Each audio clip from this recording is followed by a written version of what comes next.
அனைவருக்கும் வணக்கம். மீண்டும் நம்மளுடைய ஹரஹர மகாதேவா சம்போ சங்கர என்ற 5வது வாரத்துல நம்ம சந்திக்கிறோம்.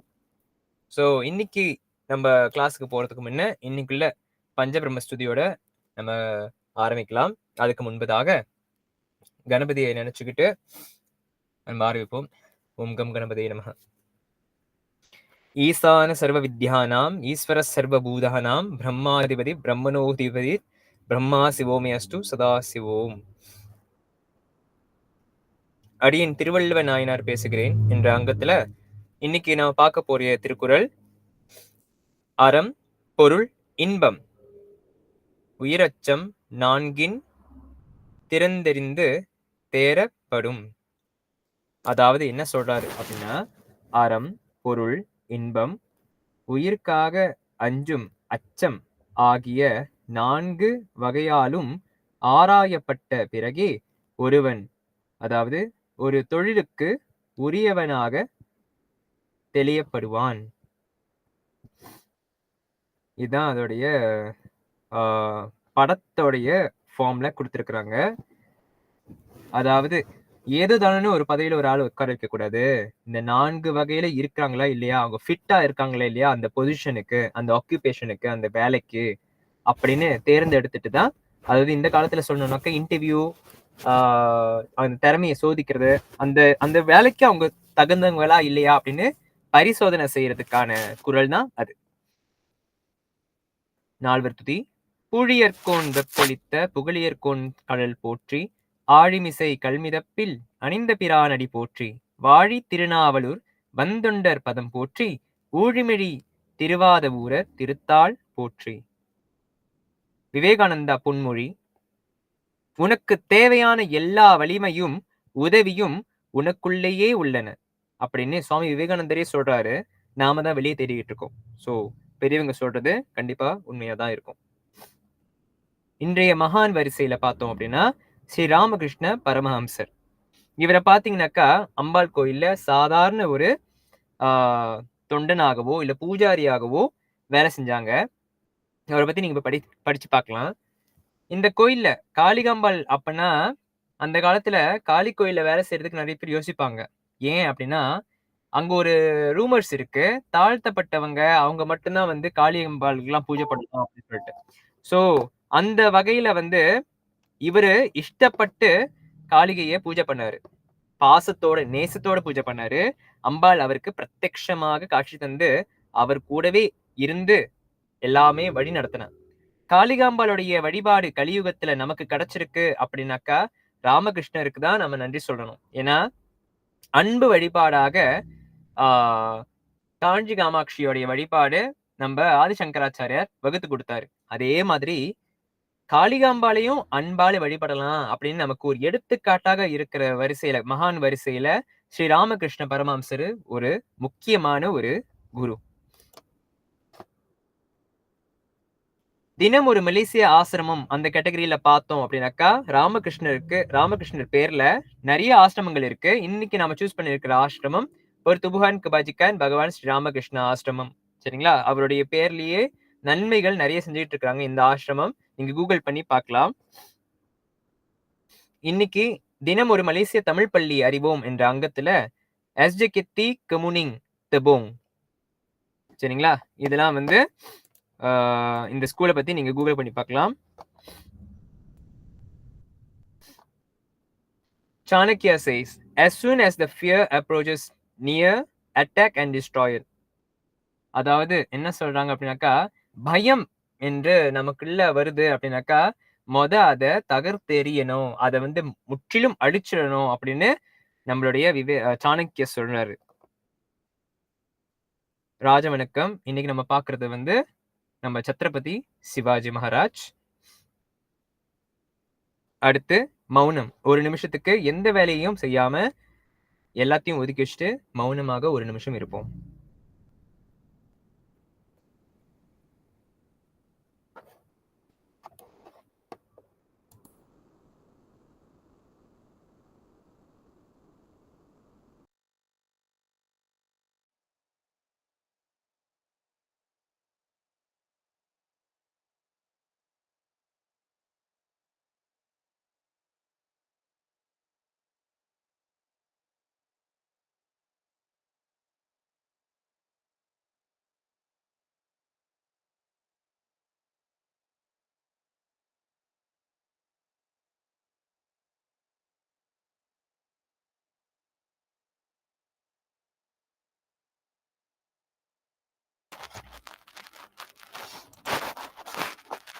அடுத்து தியானம். நெற்றி பொட்டுல உங்களோட இஷ்ட தெய்வத்தை நினைச்சு 1 நிமிஷம் அந்த நினைக்கிறத மட்டும் ஃபோக்கஸ் பண்ணுங்க.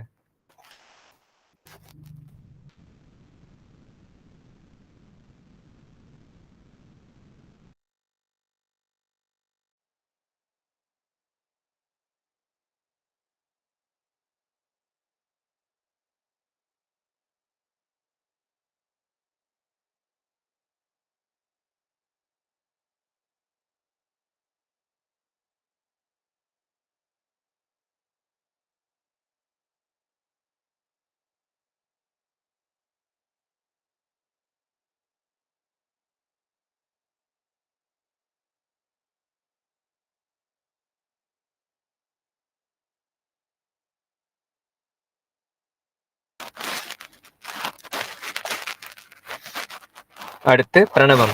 3 முறை பிரணவம். நல்ல மூச்சு இழுத்து விட்டு செய்யுங்க. ஓ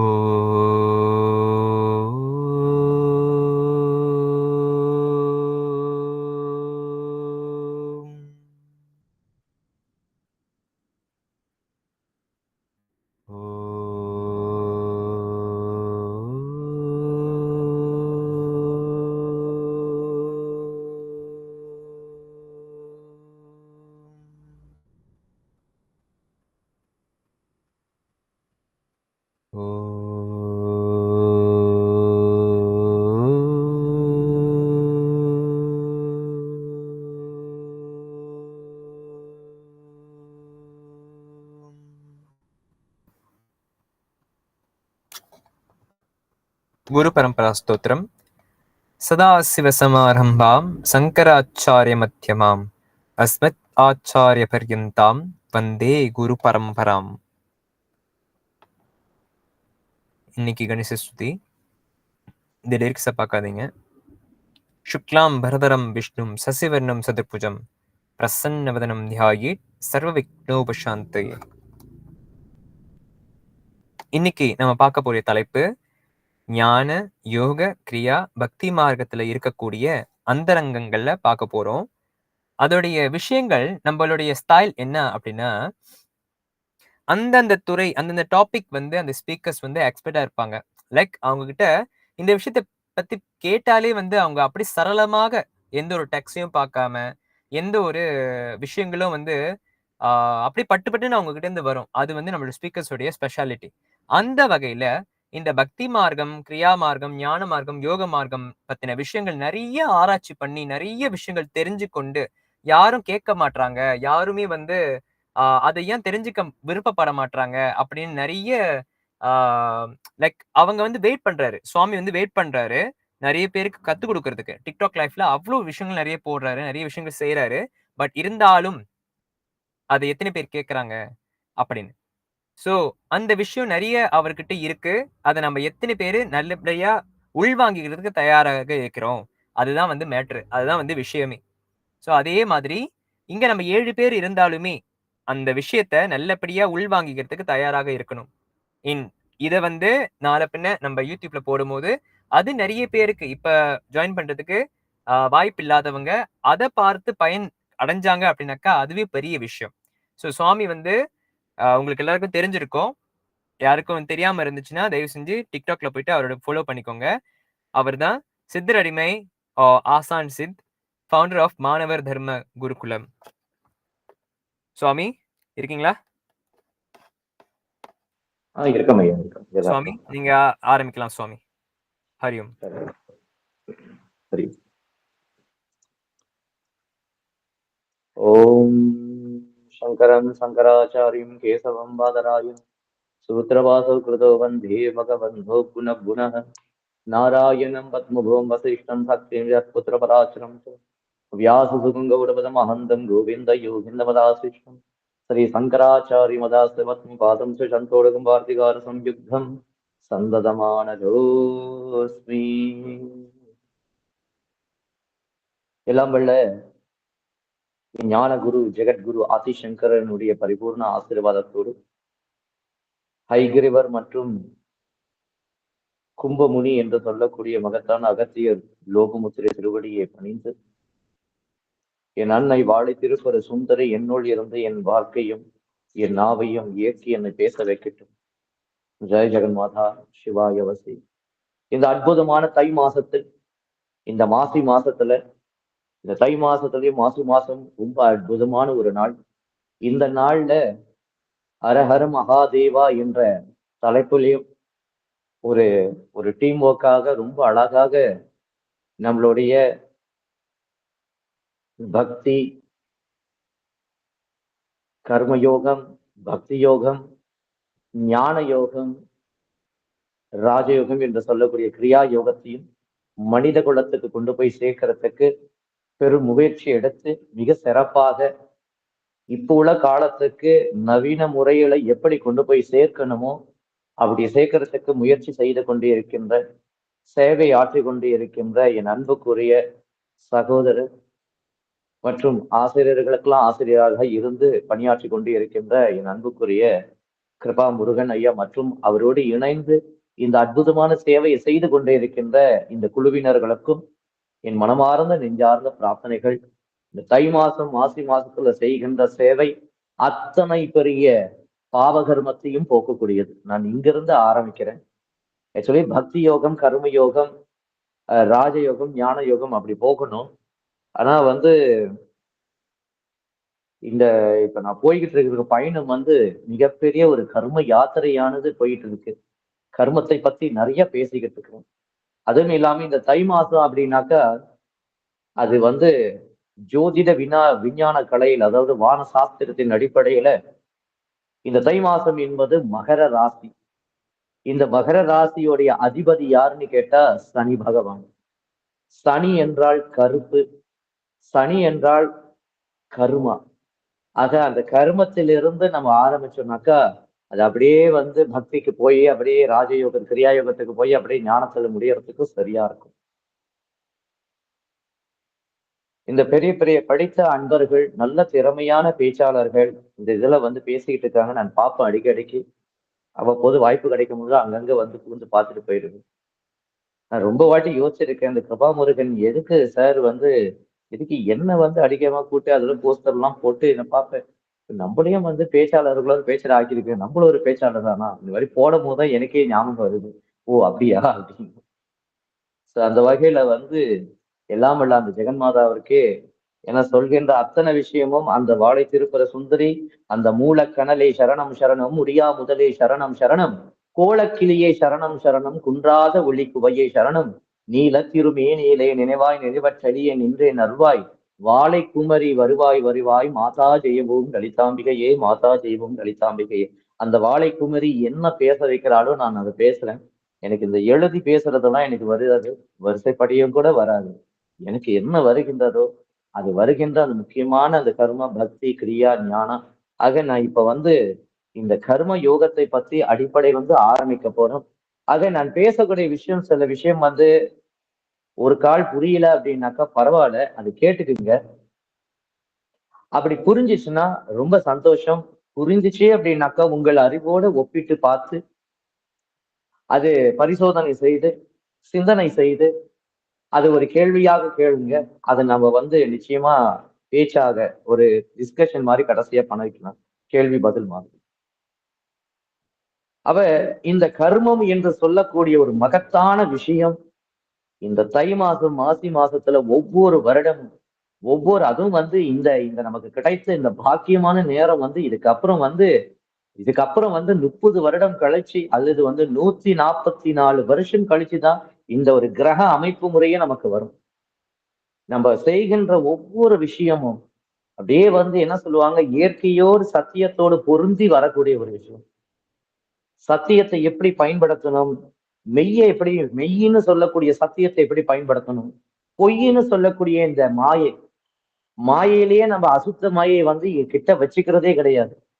அந்த அசுத்த மாயையிலிருந்து நம்ம சுத்த மாயையாக நம்ம மாற வேண்டும் என்பதற்காக நம் சித்தர்கள், முனிவர்கள், ரிஷிகள், யோகிகள், ஞானிகள், மகான்கள், அருளாளர்கள் எல்லோரும் யுக யுகமாக யுக யுகமாக எடுத்து அதுலயும் ஜென்ம ஜென்மமாக பயணம் பண்ணி வந்து வாழையடி வாழையாக இருந்து குரு அருளோடு அந்த திரு அருளையும் பெற்று அவ்வப்போது காலத்துக்கு ஏற்ப அதை அழகா வகுத்து வந்து அந்த பக்தி அப்படின்னு சொல்லக்கூடிய ஒரு மகத்தான ஒரு விஷயத்தை எல்லாத்துக்கிட்டும் பதிச்சிருக்காங்க. அந்த பக்தியின் அடிப்படையில குரு பக்தியும் இறை பக்தியோடு சேர்ந்து இந்த கர்ம யோகத்திலிருந்து நம்ம ஆரம்பிக்கக்கூடிய ஒரு விஷயத்தை நான் அப்படியே பேசிட்டே வரேன். இந்த கர்மா அப்படின்னு சொன்னாக்க எல்லாத்துக்கும் வந்து டைம் கிடைக்குமான்னு தெரியாது. இந்த கர்ம யோகம், இந்த பக்தி யோகம், கர்ம யோகம், ராஜயோகம், ஞான யோகம், இந்த இந்த இந்த 4 விதமான யோக வழிகள், மார்க்கங்களை வந்து இந்த 8 மணிலிருந்து 10 மணிக்குள்ள நான் பேசி முடிக்க முடியுமான்னு கேட்டா சாத்தியமே கிடையாது. எதையாச்சும் ஒண்ணு எடுத்து வந்து நான் பேசினா கூட அது ஜஸ்ட் ஒரு 2 to 1% கூட கம்ப்ளீட் பண்ண முடியுமான்னு எனக்கு தெரியல. சத்தியமா தெரியல. நானும் இன்னும் வந்து பயிற்சி பண்ணிக்கிட்டே இருக்கேன். இன்னும் வந்து என்ன சொல்லுவாங்க, பரிசோதனை என்னுடைய சித்தத்தை கொண்டு இன்னும் வந்து அது அந்த சத்தியத்துக்காக அது சொல்லுவாங்கல்ல, சத் என்று சொல்லக்கூடிய சத்தியம், சித் என்று சொல்லக்கூடிய அறிவு, ஆனந்தம் என்று சொல்லக்கூடிய மகத்தான நிலை, தவநிலை. அந்த சத்தியத்துக்கு மேல யார் ஒருத்தவங்களுக்கு பற்று இருக்கின்றதோ அவர்கள் மாத்திரமே வந்து அந்த சித்து என்று சொல்லக்கூடிய அறிவு நிலையை தொட்டு எடுப்பாங்க. ஏன்னா சத்தியத்தை இங்க வந்து இறைவனை நம்புறதுக்கு, சத்தியத்தை நம்புறதுக்கு இங்க ஒண்ணுமே தேவையில்லை. அப்படி குழந்தை மாதிரி நம்பலாம். அப்படியே குழந்தை மாதிரி இறைவன் அப்படியே நம்பி வரலாம். நமக்குள்ள ஒரு சத்தியம் இருக்கின்றது. அசையா பொருள் எல்லாத்துலயுமே சத்தியம் இருக்கின்றது. அந்த சத்தியத்தை வந்து நம்மளால வந்து என்ன சொல்லுவாங்கனாக்கா, அதை பார்த்து அப்படி டக்குன்னு புரிஞ்சுக்க முடியுமா அப்படின்னு கேட்டா சத்தியமா முடியாது. அதுக்கு ஜென்ம ஜென்மமா வந்து நம்ம மனுஷ பிறவிலே எத்தனை லட்சம் கோடி பிறவி எடுக்கணுமோ தெரியாது. அப்ப அந்த பக்தியின் அடிப்படையில அப்படியே குழந்தை மாதிரி அப்படி நம்பி, ஒரு குழந்தை எப்படி தாய் தந்தைய வந்து அப்படியே வந்து அம்மா அப்பா அப்படின்னு நம்பி இருக்குமோ, ஒரு பயம் வந்து அம்மா, ஒரு பயம் வந்து அப்பா அப்படின்னு இருக்குமோ, அது போல நம்மளும் வந்து அந்த இறை பக்திய வந்து அந்த இறை சத்தியத்தை வந்து கண்மூடித்தனமா அப்படியே நம்ம முடியும். நம்புறதுக்கு எந்த பிரச்சனையும் கிடையாது. ஆனா இந்த உலகத்தில் இருக்கின்ற ஒரே ஒரு விஷயத்தை மட்டும்தான் இங்க நம்ப முடியும். அதுவும் பக்தியின் அடிப்படையா தான் நம்ப முடியும். அந்த பக்தியின் அடிப்படையா நம்பக்கூடியது என்னன்னாக்கா நமக்குள் இருக்கின்ற சத்தியம். அத சங்கரர் வந்து ஜெகத்குரு ஆதிசங்கரர் ரொம்ப அழகா சொல்றாரு. அப்பா பிரம்ம சத்தியம் அப்பா ஜெகம் நித்யா. இப்பிரம்மமானது அந்த பரபிரம்மமானது அந்த பரமாத்மாவானது இந்த ஜீவன் சொல்லக்கூடிய 6 அறிவுக்குள்ளேயும் இருக்கின்றது. 6 அறிவு உயிரினமா இருக்கிற நம்ம மனிதனுக்குள்ளேயும் அது ஆத்மஸ்வரூபமா இருக்கின்றது அப்படின்னு சித்தர்கள் சொல்றாங்க. ஞானிகள் சொல்றாங்க, யோகிகள் சொல்றாங்க, மகான்கள் சொல்றாங்க, முனிவர்கள் சொல்றாங்க. அந்த பரமாத்மா தான் இந்த ஜீவாத்மாக்குள்ள இருக்குது அப்படின்னு சொல்லும் போது அந்த சத்தியத்தை மட்டும் நம்ம நம்ப வேண்டும். இத நான் சொல்லும் போது ஒரு மாணவன் கேட்டான், மாஸ்டர் நீங்க சொல்றதெல்லாம் கரெக்ட் தான். சத்தியத்தை மட்டும்தான் நீங்க நம்ப வேணும் அப்படின்னு சொன்னீங்கன்னாக்கா, அப்ப அப்பா அம்மாவெல்லாம் நம்ப கூடாதா? அப்பா அம்மாவெல்லாம் நம்ப கூடாதா? அண்ணன் தம்பி தங்கச்சி எல்லாம் நம்ப கூடாதா? சுத்தி இருக்கிற மனுஷங்கள்லாம் நம்ப கூடாதா? இது என்ன நியாயம்? இது கொஞ்சம் கூட லாஜிக் இல்லாம இருக்கு. நான் சொன்னேன் அந்த பையன்கிட்ட, தம்பி அப்பா அம்மா குரு இறைவன், ஓகே, முக்கியமா அப்பா அம்மா உனக்கு வந்து வித்தை கற்றுக் கொடுக்கிற ஒரு நடமாற்றும் பூத உடலோட ஒரு ஸ்தூல தேகத்தோட ஒரு குரு இருக்காருன்னு சந்தோஷம். அந்த குரு உனக்கு சொந்த பந்தங்கள் எல்லாமே இருப்புறாங்க. நான் சொல்லிக் கொடுக்கிற குருன்னு சொல்றது வந்து ஸ்கூல் பாடத்தை சொல்லிக் கொடுக்கிற குருவை சொல்றேன். அல்லது வந்து நமக்கு வந்து ஒரு கலையை கத்துக் கொடுக்கிற ஒரு குருவை சொல்லிக்கிட்டு இருக்கேன். சத்தியத்தை காட்டுகின்ற சத்குரு, அந்த ஆன்மீக குருவை வந்து நான் மையப்படுத்தல. அந்த குருவுடைய டியூட்டி வேற, இந்த குருவுடைய டியூட்டி வேற. இந்த சத்தியத்தின் வழி காட்டக்கூடிய குருவுடைய டியூட்டி தெளிவை காட்டுறது. அந்த என்ன சொல்லுவாங்க, ஸ்கூல் பாடத்தையோ இல்ல மத்த கலைகளை கத்துக் கொடுக்கக்கூடிய அந்த வாத்தியாருக்கு உள்ளது வந்து ஒரு கலையை கத்துக் கொடுப்பாங்க, ஒரு நுட்பத்தை வந்து கத்துக் கொடுப்பாங்க. அது வேற, அதோடைய தேவை வேற. அத பௌதீக வாழ்க்கைக்கான தேவைகளை வந்து அடைவதற்காக கற்றுக்கொள்ளக்கூடிய ஒரு கல்வி. இந்த கல்வி வந்து டோட்டலா வேற.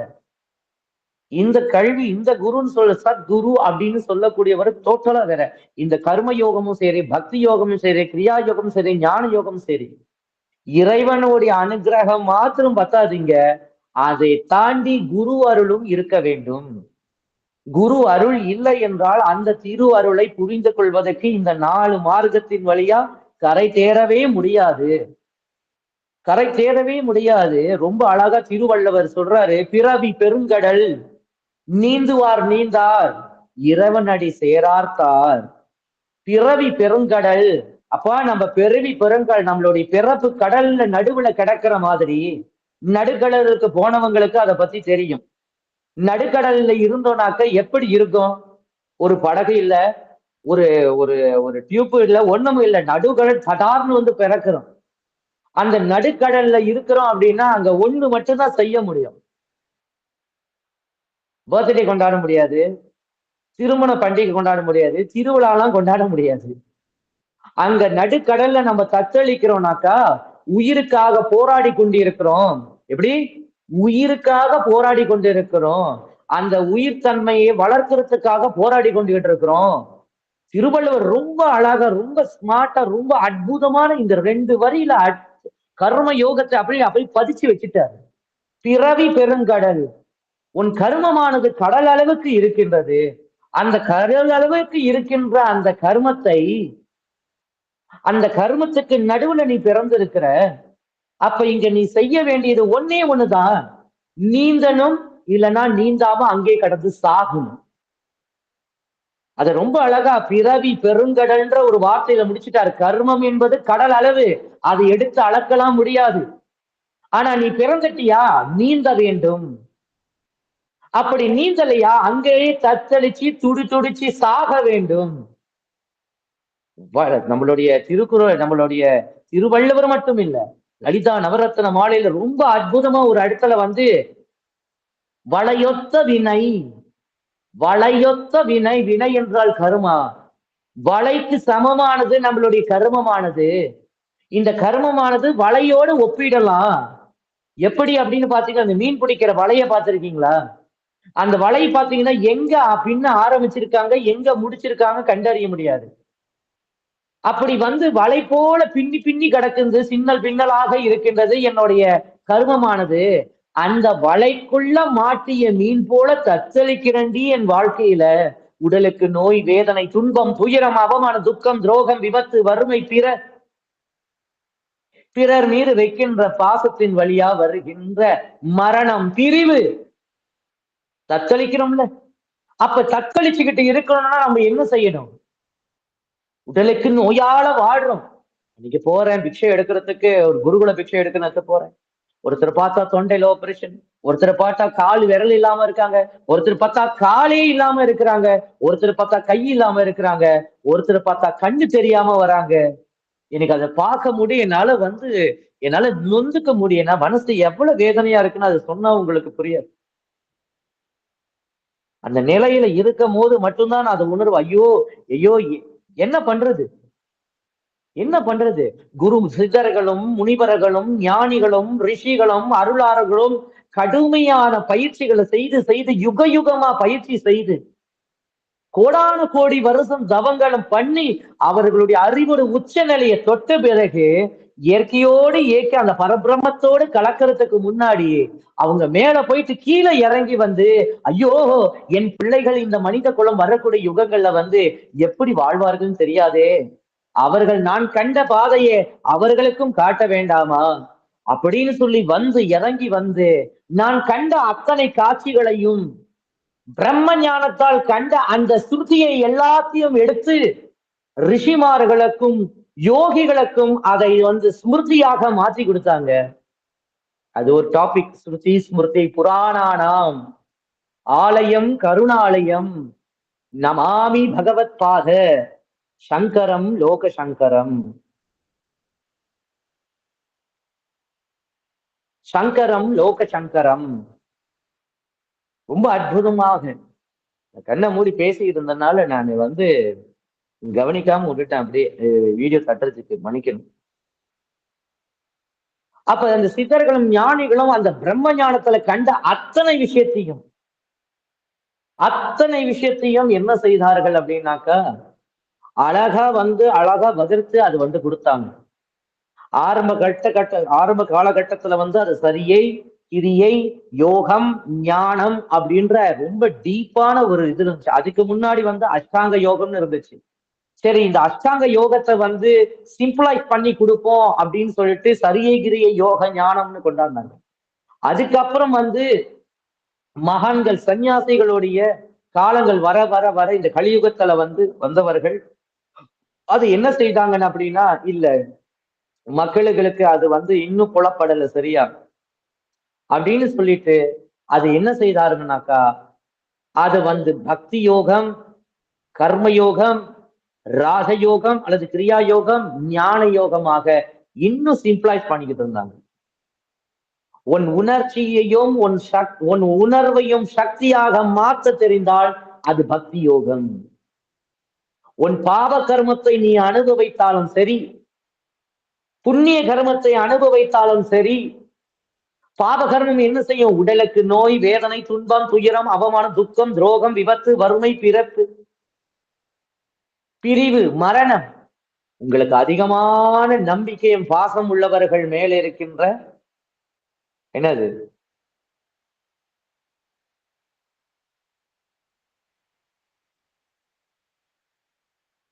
அதிகமா பாசம் இருக்கக்கூடியவர்களுடைய பிரிவு, அத்தனையும் அது நடக்கும். பாவகரமும் வந்தால் மட்டும் ஐயோ வந்துருமோன்ற பயம் இருக்கும். இல்ல வந்துருச்சுனாக்கா ஐயோ பயம் கடந்து தவிக்கும் மனசு. புண்ணிய கர்மம் வந்துருச்சுனாக்கா சுகம். உடல் உறவால சுகம், உணவால சுகம், பார்ப்பதால சுகம், நுகர்றதுனால சுகம், கேட்கறதுனால சுகம், ருசிப்பதனால சுகம், தொடு உணர்வனால் சுகம். இந்த ஐம்புலன்களால சுகத்தினால அப்படியே மயங்கி சொக்கி கிடக்கிறது. அல்லது மனசுல நினைச்சது நடந்துச்சுன்னா சந்தோஷம், அதுவும் சுகம்தான். அப்ப இந்த சுகத்தினால தன் மனது மயங்கி போய் தன் நிலையை இழக்கிறதுனா அது வில் பவரோடு இல்ல. ஆக பாவ கர்மம் வந்தாலும் சரி, புண்ணிய கர்மம் வந்தாலும் சரி, அந்த மனதுடைய அந்த நிலையானது தவறாம என் கடமையை செய்கின்றேன், நான் பிறப்பின் நோக்கம் என்னவோ அதை நான் செய்து கொண்டு இருக்கின்றேன். இதனால் எனக்கு வீழ்ச்சி வந்தாலும், பிறர் என்னை முகத்தில் உமிழ்ந்து துப்பினாலும் சரி, அல்லது என்னை புகழ்ந்து பாராட்டினாலும் சரி, ஆஹா உங்க மாதிரி முடியாது, ஆஹா நீங்க அப்படி, நீங்க இப்படி அப்படின்னு சொன்னாலும் சரி, பிறருடைய பார்வைக்கு நான் ரொம்ப பெரிய கேவலமாக தெரிந்தாலும் சரி, பிறருக்கு நான் மிக உயர்ந்த தெய்வீகமா தெரிந்தாலும் சரி, இதற்கு நான் இதற்கும் அவங்களுடைய பார்வைக்கும் எனக்கும் எந்த சம்பந்தமும் கிடையாது. நான் எதற்காக பிறந்தனோ அக்காரியத்தில் நான் ஜெகன்மாதா அர்ப்பணம் சொல்லிட்டு என் வேலையை நான் செய்து கொண்டே போகின்றேன் என்று சொல்லக்கூடிய ஒரு மார்க்கமானது கர்மயோகம். உணர்ச்சியும் உணர்வையும் சக்தியாக மாற்ற தெரிஞ்ச ஒரு மார்க்கம் பக்தி யோக மார்க்கம். பாவ கர்மம் வந்தாலும் பயப்படாம, புண்ணிய கர்மம் வந்தாலும் அசராம, மயங்காம, தன் மனமானது எங்கேயும் உடைந்து போகாம பாவ கர்மத்தை கண்டு தன் மனமானது மயங்கி தன் நிலையை இழக்காம அப்படியே வில் பவரோடு வச்சிருக்கக்கூடிய அந்த நிலை மிக உயர்ந்த தொண்டாற்றக்கூடிய நிலை. நான் இப்பிறவிக்கு என் எல்லாம் உள்ள இறைவன் எனக்கு ஒரு ஸ்டாரி கொடுத்துட்டாரு. என் டைரக்டர் ஜெகன்மாதா எல்லா டைரக்டர் என்ன சொல்லுவாங்க, எல்லா விதமான கதை, திரைக்கதை, வசனம் எல்லாம் எழுதியாச்சு. எவ்ரிதிங் ஸ்கிரீன் பிளே எல்லாம் ரெடியா இருக்கு. மேட்ரு என்னன்னாக்கா நான் பெர்ஃபெக்டா நடிச்சுனா இல்லையான்னு தான். ஒரு கதை செய்யறாங்க அப்படின்னாக்கா, ஒரு நாடகம் செய்யறாங்கனாக்கா, நம்ம கிருபா முருகன் சாருக்கெல்லாம் நாடகம் மேடை, நாடகத்துல நான் என்ன சொல்லுவாங்க, நாட்டியத்தை வழியாவே கதை சொல்றது, இந்த கலை கலாச்சாரங்கள்லாம் ரொம்ப அற்புதமா வரைவாரு. அவர் ஒரு சகலகலா வல்லவன். அவரு சிரிப்பு அழகன் வேற. நான் சொல்லுவேன், "எட்டையா உங்களுக்கு மட்டும் பல்லு பாருங்க. எனக்கெல்லாம் பல்லு விழுவுது. பேசி பேசியே பல்லு விழுந்துருச்சு. நீங்க அந்த பல்லு அடிக்கடி சொல்லுவேன். நீங்க பல்லு வியாபாரத்துக்குலாம் போனீங்கன்னா, சூப்பரா நீங்க வேலை போவீங்க." அவ்வளவு அழகா கும்மாசா நீட்டா வாத்தியார்ல. நல்ல நண்பர். உண்மையுமே அவர் மாரி மனசு வராது. அவர் மாரி மனிதனுங்கலாம் பொக்கிஷம். பயன்படுத்த வேண்டும். சரியா அவர்கள் பயன்படுத்தலன்னா, உண்மையுமே அவர் மனித குலத்துக்கு தான் நான் சத்தியமா சொல்லுவேன். அது அப்படிதான். ஓவரா சக்தி இருந்தாலும், ஓவரான சக்திகள் இருந்தாலும் சரி, அல்லது அதிக அளவான அந்த ஞானமும் வரும்போது, அது என்ன சாபமோ, கேடோ தெரியல. அது நம்ம சாபமா? இல்ல சுத்தி இருக்கிறவங்களோட சாபமா? எனக்கே தெரியல. யோசிச்சு பார்க்கும்போது பிறருடைய சாபமா தான் தெரியுது. ஆமாவாதியா? இருள் சூழ்ந்திருக்கு. அங்க ஒண்ணே ஒண்ணுதான் தேவை. வெளிச்சம் தேவை. அதுக்கு யாரு கேண்டல் குடுத்தா என்ன? கேண்டல் எடுத்து இல்ல, இல்ல. எனக்கு கேண்டல் இருட்டுல கேண்டல் கொளுத்தி பழக்கம் இல்லன்னாக்கா போய் பள்ளத்துல விழுந்து சாவு. யாரு என்ன செய்யுறது? அப்படி இந்த இருள்ல இருக்கக்கூடியவர்கள் இந்த பக்தி யோகம், கர்ம யோகம், ராஜயோகம், ஞான யோகம் அழகா வகுத்து வச்சிருக்காங்க. இதோட பேட்டர்ன் அது பாத்தீங்கன்னா சொன்ன பக்தி யோகம் உணர்ச்சியும் உணர்வையும் சக்தியாகிற சாதாரண சக்தி இல்ல. நமக்குள்ள ஒரு மூலாக்னி இருக்கு.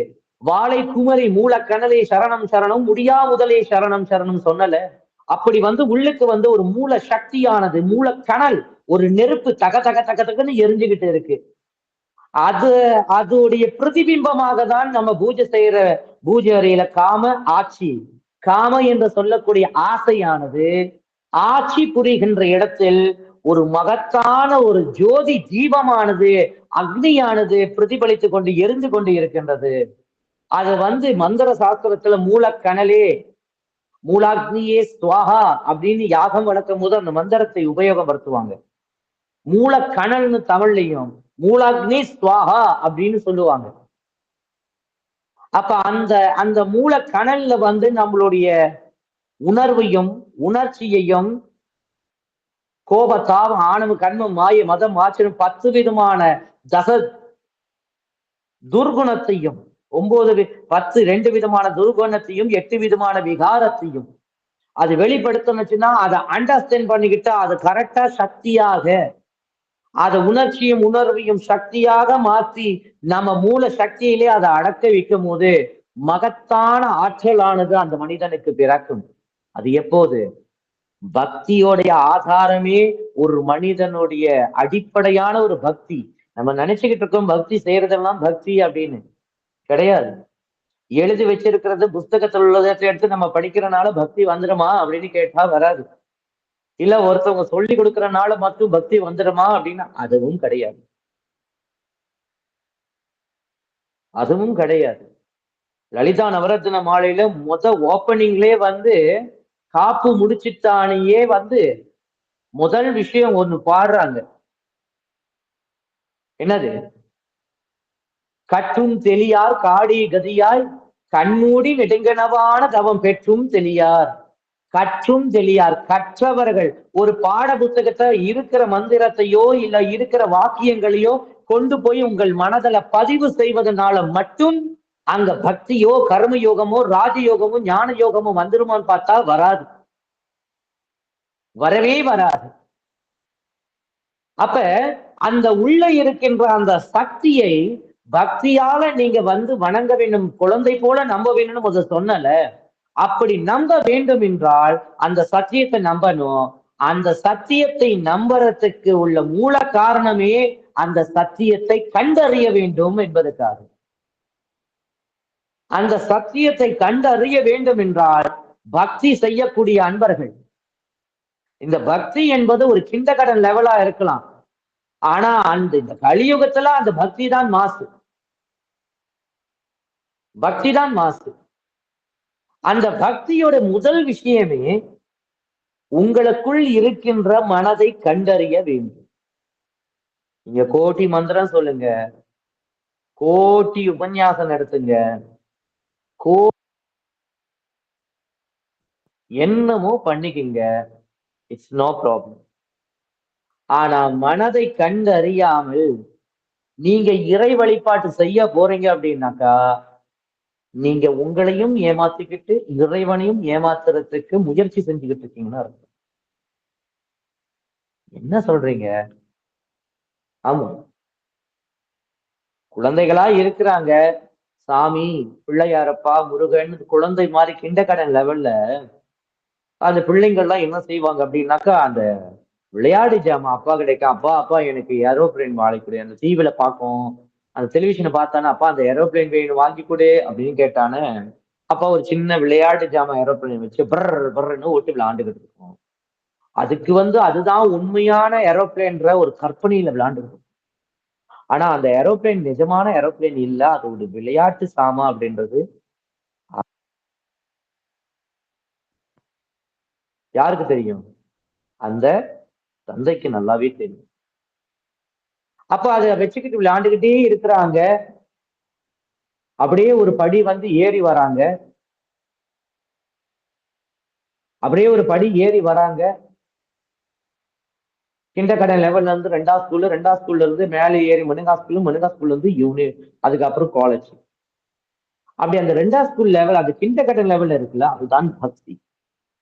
குழந்தை போல நம்ப வேண்டும். ஒரு விளையாட்டு ஜாமான் ஒரு ஏரோப்ளேன் குடுத்தா கூட அந்த ஏரோப்ளேன் தான் என்னமோ வந்து என்னது 100 பேர், 200 பேர் ஏத்திட்டு போற ஏரோப்ளேன் போல அது கற்பனை செய்து பண்ணிக்கிட்டு ஓட்டிக்கிட்டு இருப்பாங்க.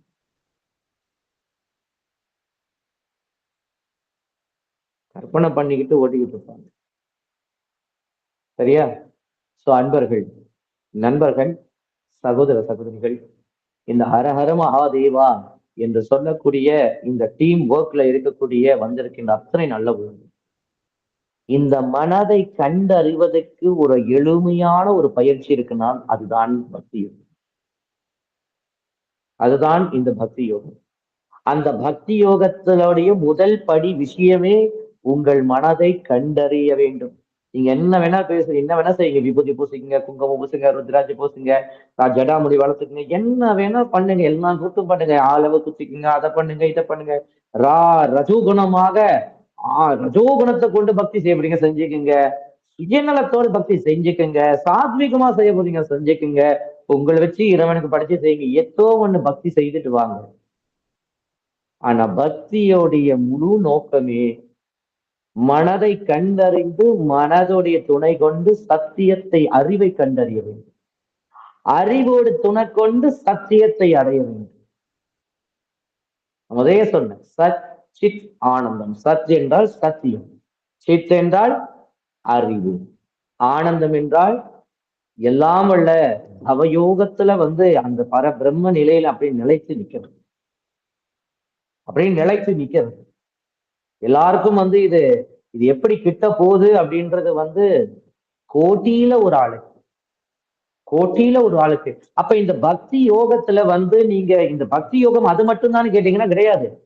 ஒரு மனிதன் இன்னொரு மனிதனை மனிதனாக பார்க்க வேண்டுமா, அவர்களுக்கு பக்தி யோகம் இருக்க வேண்டும்.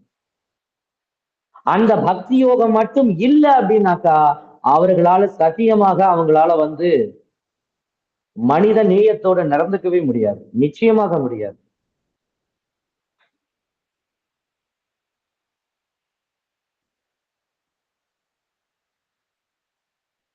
நிச்சயமா நடந்துக்க முடியாது. ஏன்னா மனதை கண்டறியாம நீங்க பிள்ளையார கும்பிடுங்க, முருகனை கும்பிடுங்க, சிவனை கும்பிடுங்க, சக்தியை கும்பிடுங்க, மகாவிஷ்ணு, ராமர், ஆஞ்சநேயர், ஐயப்பன் இல்ல ஏதோ ஒரு குருவை வந்து தேர்ந்தெடுத்து குருவை வந்து குரு பக்தி செய்யுங்க, இறைபக்தி செய்யுங்க, ஏதோ ஒண்ணு செய்யுங்க. ஆனா எந்த இறைவனை வேணாலும் எடுத்துக்குங்க, இல்ல எந்த மனிதனுக்கு வேணாலும் அன்பு செய்யுங்க, காதல் செய்யுங்க. ஆனா உங்களால வந்து இறைவன் இடத்துல மனதார பிரார்த்தனையும் செய்ய முடியாது. இந்த தெளிவுக்கு கட்டாயம் வந்தே தீரணும். மனதார உங்களால வந்து நம்ம சொல்லுவோம்ல, நான் மனசார இறைவனை வணங்குறேன். ஆனா மனசு கேட்டா எங்க இருக்குன்னு தெரியும். நான் மனதார இறைவனை வணங்குறேன். சில பேர் சொல்லுவாங்க, எனக்கு ஹார்ட்ல தான் என் மனசு இருக்கு. சில பேர் சொல்லுவாங்க, பிரெயின்ல தான் மனசு இருக்குது அப்படின்னு. அப்படியா? நான் டக்குன்னு அவங்கள்ட்ட கேள்வி என்ன கேட்பேன், ஹார்ட்ல மனசு இருக்கா? Very good. நல்ல பதில். நான் ஒண்ணு கேட்கிறேன். என் ஹார்ட்ல வந்து ஒரு ஓட்டை விழுந்துருச்சுங்க. அதை ஹார்ட் ஆபரேஷன் பண்ணி எடுத்து தூக்கி போட்டு ஒரு சீனன் ஒரு ஹெல்த்தியான ஹார்ட்டை தூக்கி எனக்கு வைக்கிறாங்க ஆப்ரேட் பண்ணி. ஹார்ட்ல தான் மனசு இருக்குன்னா அந்த சீனனோட மனசு. அப்ப என்னுடைய மனசு என் ஹார்ட்ல இருக்கும், தூக்கி வெளியே போயிட்டாங்கன்னா என் மனசு போயிடுச்சு வெளியே. இப்ப அந்த சீனனோட மனசு தூக்கி ஹார்ட் தூக்கி எனக்கு வச்சாங்க, சீனனோட மனசு எனக்கு வேலை செய்யுமா இல்ல என்னுடைய மனசு வேலை செய்யுமா? நான் பண்ண ஆய்வு வரைக்கும் ஹார்ட் ஆபரேஷன் பண்ணா அவங்க மெமரி, அவங்க இமோஷனல் ஃபீலிங்ஸ் மாறவே மாறல, அப்படியேதான் இருக்கு. அப்ப ஹார்ட்ல மனம் கிடையாது. அப்புறம் ஒரு சில தரப்பார் என்ன சொல்லுவாங்கன்னா, பிரெயினுக்குள்ளதான் மைண்ட் இருக்கு, மனம் இருக்கு அப்படின்னு சொன்னாங்க. நான் கேட்டேன், பிரெயின்ல தான் மனசு இருக்கு அப்படின்னா விஞ்ஞான பூர்வமாகவும் சரி, நம்ம சமய ரீதியாகவும் சரி, பக்தி ரீதியாகவும் சரி, ராஜயோக ரீதியாகவும் சரி, எல்லா விதமான மந்திர சாஸ்திரம், மாந்திரிக சாஸ்திரம் அடிப்படையிலும் சரி, ஆவிகள் இருக்கிறத நம்ம எல்லாரும் ஏத்துக்கணும். 2017ல விஞ்ஞான பூர்வமாக ஸ்பிரிட் அப்படின்னு சொல்லிட்டு ஆதாரபூர்வமா நிரூபிச்சுட்டாங்க விஞ்ஞானிகள். இப்ப என் கேள்வி என்னன்னா, பிரெயின்ல தான் மனசு இருக்கு அப்படின்னாக்கா, அதாவது மூளையில தான் மனசு இருக்குது உண்மை அப்படின்னா, ஒரு மனுஷன் செத்துட்டான்னு எரிச்சி சாம்பல் ஆக்கிடுவாங்க. சாம்பல் ஆக்கினா உடம்புல இருக்கிற கண்ணு, மூக்கு, வாயு, காது, உடம்புல இருக்கிற எல்லா உறுப்பு இன்க்ளூடிங் பிரெயினும் எரிஞ்சு சாம்பலா போயிடும். அதையும் அப்படியே விடாம எல்லாத்தையும் மண்பானையில கொண்டு போய் காசியில, கங்காயில, ஏதோ கடல்ல கொண்டு போய் கரைச்சிடுவாங்க. எங்கடா திருப்பி வந்தாலும் வந்துருவாங்க. செத்தும் அப்படியே போயிட்டு திருப்பி இவ்வளவு செலவு பண்ணிட்டு வந்துட போறோம்னு பயப்படுறாங்க. எரிச்சு சாம்பலாக்கி கடலார கரைச்சாச்சு. கரைச்சதுக்கு அப்புறம் இப்ப அவனுக்கு மூளை இல்லை. ஆனா ஆவியா இருக்கிறவங்களால எப்படி பார்க்க முடியுது? கண் இருந்தா தானே பார்க்க முடியும். காது இருந்தா தானே கேட்க முடியும். அதை எரிஞ்சிருச்சு. சரி, நீங்க சொன்ன மாதிரி மனசு மூளையில தான் இருக்குன்னா மூளையை தான் எரிச்சு சாம்பலே ஆக்கியாச்சு. அப்ப மூளை எரிஞ்சு சாம்பல் ஆச்சுன்னா அந்த மூளையில தானே கான்சியஸ், சப்கான்சியஸ், சூப்பர் கான்சியஸ் சொல்லக்கூடிய மனம், ஆழ்மனம், அதீத மனம் இருக்கும். அப்ப அந்த ஆவிக்கு எப்படி வெளிமனம் சொல்லக்கூடிய கான்சியஸ் மைண்ட் பாக்குறது, நுகர்றது, ருசிக்கிறது, கேட்கிறது, தொடு உணர்வு, வேதனை வந்தா அழுவுது, சந்தோஷம் தான் சிரிக்குது. எப்படி? இத பத்தி யோசிச்சிருக்கீங்களா? இப்ப மனதில் ஹார்ட்ல தான் மனசு இருக்குன்னு சொன்னாக்க நான் அதுக்கு ஒரு உதாரணம் கேட்டேன். அப்ப ஹார்ட்ல மனசு இல்ல. மூளையில மனசு இருக்குன்னு சொன்னா அப்ப இப்ப நான் சொல்றதை கேட்டேன்னா மூளையிலயும் மனசு இல்ல. அப்ப எங்க இருக்கு? உங்களை கொஞ்சம் கேட்டு பாருங்க. உண்மையா கேட்டு பாருங்க. சத்தியமா இருக்கணும். நம்ம சத்தியத்தை நமக்குள் இருக்கின்ற அந்த சத்தியத்தின் பிரதிபிம்பமா வைத்திருக்கின்ற பிள்ளையார், முருகன், அம்பாள், சிவன், முருகன், மகாவிஷ்ணு, ராமர், ஐயப்பன், ஆஞ்சநேயர், நீங்க எந்த தெய்வத்தை மூல தெய்வமாக வைத்து வணங்குகிறீர்களோ அந்த தெய்வத்தை மேல் சத்தியமா சொல்லுங்க, மனம் தெரியுமா தெரியாதா? தெரியாதுன்னா ஆமா எனக்கு மனம் எங்க இருக்குன்னு தெரியாது. ஆமா எனக்கு தெரியலையே, மனசு நான் இத்தனை நாளா ஹார்ட்ல தானே இருக்குன்னு நினைச்சேன். அப்ப ஹார்ட்ல இல்லையா? இல்ல. அப்ப மனசு பிரெயின்ல தானே இருக்குன்னு நினைச்சேன். அப்ப பிரெயின்ல இல்லையா? அப்ப இந்த கேள்விக்கு உங்களுக்கு பதில் தெரியல அப்படின்னாக்கா, இத்தனை நாள் நாம் செய்துகிட்டு இருக்கின்ற இந்த பக்தியானது ஒரு அடிப்படைய பக்தி. நான் சாமியை நம்புறேன், அது பேசிக்கா இருக்கலாம், தப்பு கிடையாது.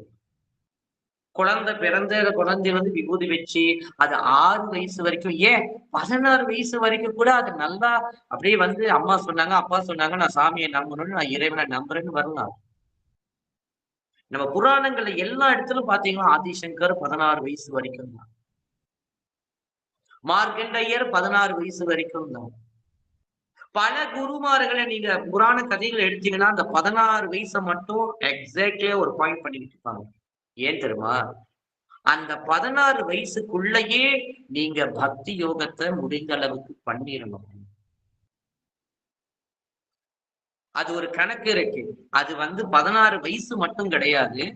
அதுதான் மார்க்கண்டையோட கணக்கு. அதுதான் ஆதிசங்கருடைய கணக்கும் அதுதான். நானும் யோசிச்சேன், அது இப்படிப்பா 16 வயசு வரைக்கும் ஆயுள் இருக்கு.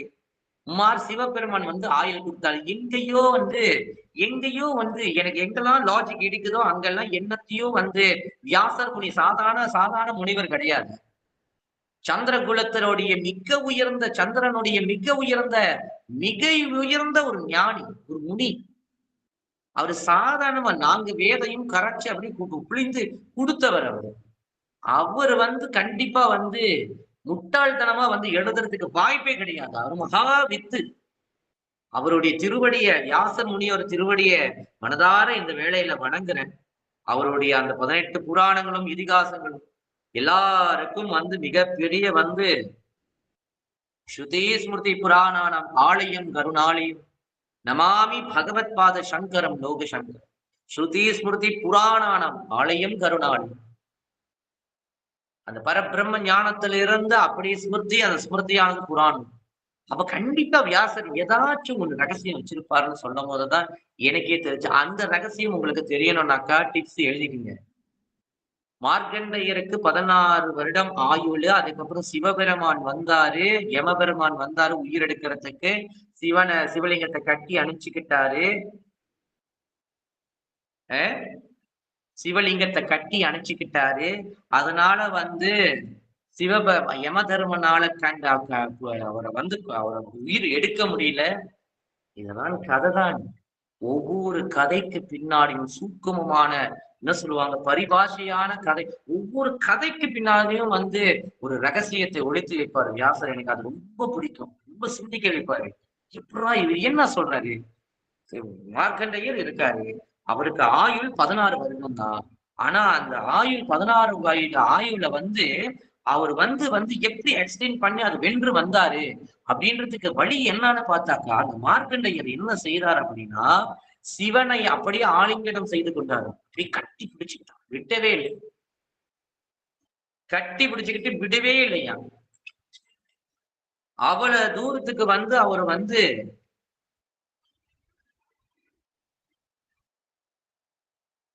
கட்டி அணைச்சுக்கிட்டாராம். அப்படி கட்டி அணைச்சுக்கிட்டான யம தர்ம ராஜாவை என்ன செஞ்சாராம், யம தர்ம ராஜாவையே ஒரே சிவபெருமான உதைச்சாங்க.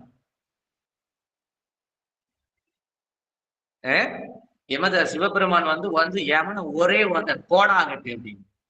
அவருக்கு ஆயுள் மார்க்கண்டேயருக்கு இன்னும் ஆக்சிடென்ட் ஆகும்.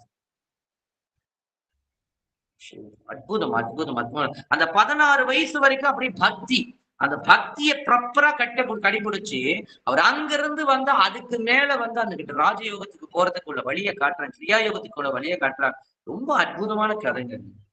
நிறைய பேர் அதை அப்படியே கதையாகவே படிச்சுக்கிட்டு இருக்காங்க. அவர் என்ன செஞ்சாரு, மார்க்கண்டேயன் ஒரு மனிதன்.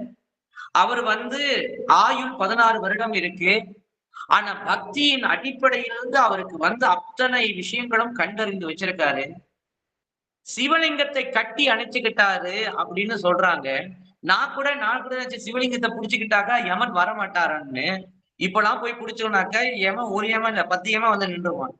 யமன் வரணும் இல்லையோ, மனுஷனே யமன் ஒரு ரூபத்துல நம்மளை போட்டு தள்ளுறது கிடையாது. அப்ப அங்க இருக்கிற சூக்குமத்தை ஒரு ரகசியத்தை நான் இங்க சொல்றேன். அந்த வாழை திருப்புர சுந்தரியினுடைய அனுமதியோடு 18 சித்தர்கள், அஷ்டமா முனிவர்கள், சப்த ரிஷிகளுடைய ஆசீர்வாதத்தோடு நான் ஒரு கருவி மாத்திரம்தான். அவர்கள் என்னை சொல்ல வைக்கிறாங்க, உங்க இடத்துல சொல்றேன். எல்லாருக்கும் திருமந்திரம் தெரியும். எல்லாத்துக்கும் இங்க இருக்கிற முக்காசிங்க எல்லாத்துக்கும் தெரியும். உள்ளம் பெருங்கோயில் உன் உடம்பு ஆலயம், வள்ளர் பிரானுக்கு வாயோ கோபுர வாசல், தெல்ல தெளிந்தாருக்கு சீவன் சிவலிங்கம், கல்லா புலனைந்தும் காலா மணி விளக்கே. இந்த பாடலுக்கும் அந்த அந்த அந்த அந்த மார்க்கண்டேயனை யமதர்மன் அப்படி ஆட்கொண்டதுக்கும் பெரிய விஷயம் இருக்கு. எனக்கு இங்கதான் ஸ்பார்க் பண்ணுச்சு. தெல்ல தெளிந்தாருக்கு, தெல்ல தெளிந்தாருக்குன்னா அறிவு கொண்டு தெளிவு பெற்றவர்களுக்கு தெல்ல தெளிந்தாருக்கு. அதுவும் அறிவுலையும் பகுத்தறிவுல பேரறிவுன்னு ஒண்ணு இருக்கு. இறைவனுடைய தத்துவங்களை புரிந்து கொள்ள வேண்டும்னா சிற்றறிவால முடியாது, அது பகுத்தறிவு. மெய்யையும் பொய்யையும் பிரித்து பார்க்கக்கூடிய அறிவு, இது பேரறிவு. தெல்ல தெரிந்தாருக்கு சீவன் சிவலிங்கம். அந்த மார்க்கண்டேயனுக்கு பக்தி நல்லா செய்ய தெரிஞ்சதுனால, அந்த பக்தியின் காரணத்தினால அவர் சிவலிங்கத்தை பிடிச்சுக்கிட்டாங்க. எதுக்கு அப்படி சொல்றாங்க அப்படின்னாக்கா, அது சிவலிங்கம் மட்டும் கிடையாது, அவர் உடம்புக்குள்ள இருக்கின்ற தெய்வீக சக்தி. அதை இப்ப உள்ள காலத்துல வந்து என்ன சொல்றாங்கன்னாக்கா அவுரா அப்படின்னு சொல்றாங்க. 7 விதமான அவுரான்னு சொல்றாங்க. அது எங்க இருந்து கண்டறிஞ்சாங்கன்னு தெரியல 7 விதமான அவுராவ. அது ஒரு பேட்டர்ன்ல சொல்லிக்கிட்டு இருக்கிறாங்க. அப்ப அந்த 7 விதமான வர்ணத்துக்கு அடிப்படையா இருக்கிறது பஞ்சவர்ணம். 5 விதமான வர்ணம். நம சிவாய 5 விதமான பஞ்சவர்ணம். அந்த பஞ்சவர்ணத்திலிருந்து பிரதிபலிக்கக்கூடியது நம் உடல்ல இருக்கக்கூடிய 7 விதமான வர்ணங்கள். அந்த 7 விதமான வர்ணத்தை தான் ஜீவன் சிவலிங்கம். இந்த சிவலிங்கம் என்பது வேற ஒண்ணும் கிடையாது. நம்ம உடல்ல இருக்கின்ற சூக்கும தேகமே சிவலிங்கம். அந்த சிவலிங்கமானது சிவசக்தி என்று சொல்லக்கூடிய சந்திரனாலும் சக்தி சூரியனாலையும் வந்து ஊடுருவி இருக்கு. இதோடைய தத்துவம் இதை நீங்க புரிஞ்சுக்கணும்னா நீங்க லலிதா நவரத்ன மாலை தொடணும். லலிதா நவரத்ன மாலையில கடைசியா ஒரு வார்த்தை வரும். நவரத்ன மாலை நவிண்டிடுவார் அவர் அற்புத சக்தி எல்லாம் அடைந்திருவார். எப்படிப்பட்ட அற்புதம்! எவனே வந்து நின்றாலும் காலால எட்டி உதைத்து போடா இவனுக்கு ஆயுள் பெருசு அப்படின்னு சொல்லக்கூடிய அளவுக்கு அவர்களுக்கு வந்து மிகப்பெரிய அற்புதமானது வாழ்க்கையில நடக்கும். என்ன மாஸ்டர் 7 வர்ணம் சொன்னீங்க, அங்க வந்து நவரத்தின மாலைன்னு சொல்றாங்க. 2 குறையுது. ஒண்ணு கர்மமானது தெய்வீக சக்தி உள்ளுக்கு வர்றதும், ஒண்ணு போவதும் ஒரு பாசிட்டிவ் அண்ட் நெகட்டிவ்னு சொல்லக்கூடிய 2 பாதைகள். அந்த 2 பாதைகளை தான் விநாயகர் ஆஞ்சநேயரா நம்ம கும்பிட்டுக்கிட்டு இருக்கிறோம். அந்த 2 பாதைகளை தான் நம்ம வந்து விநாயகர் துர்காவா கும்பிட்டுக்கிட்டு இருக்கோம்.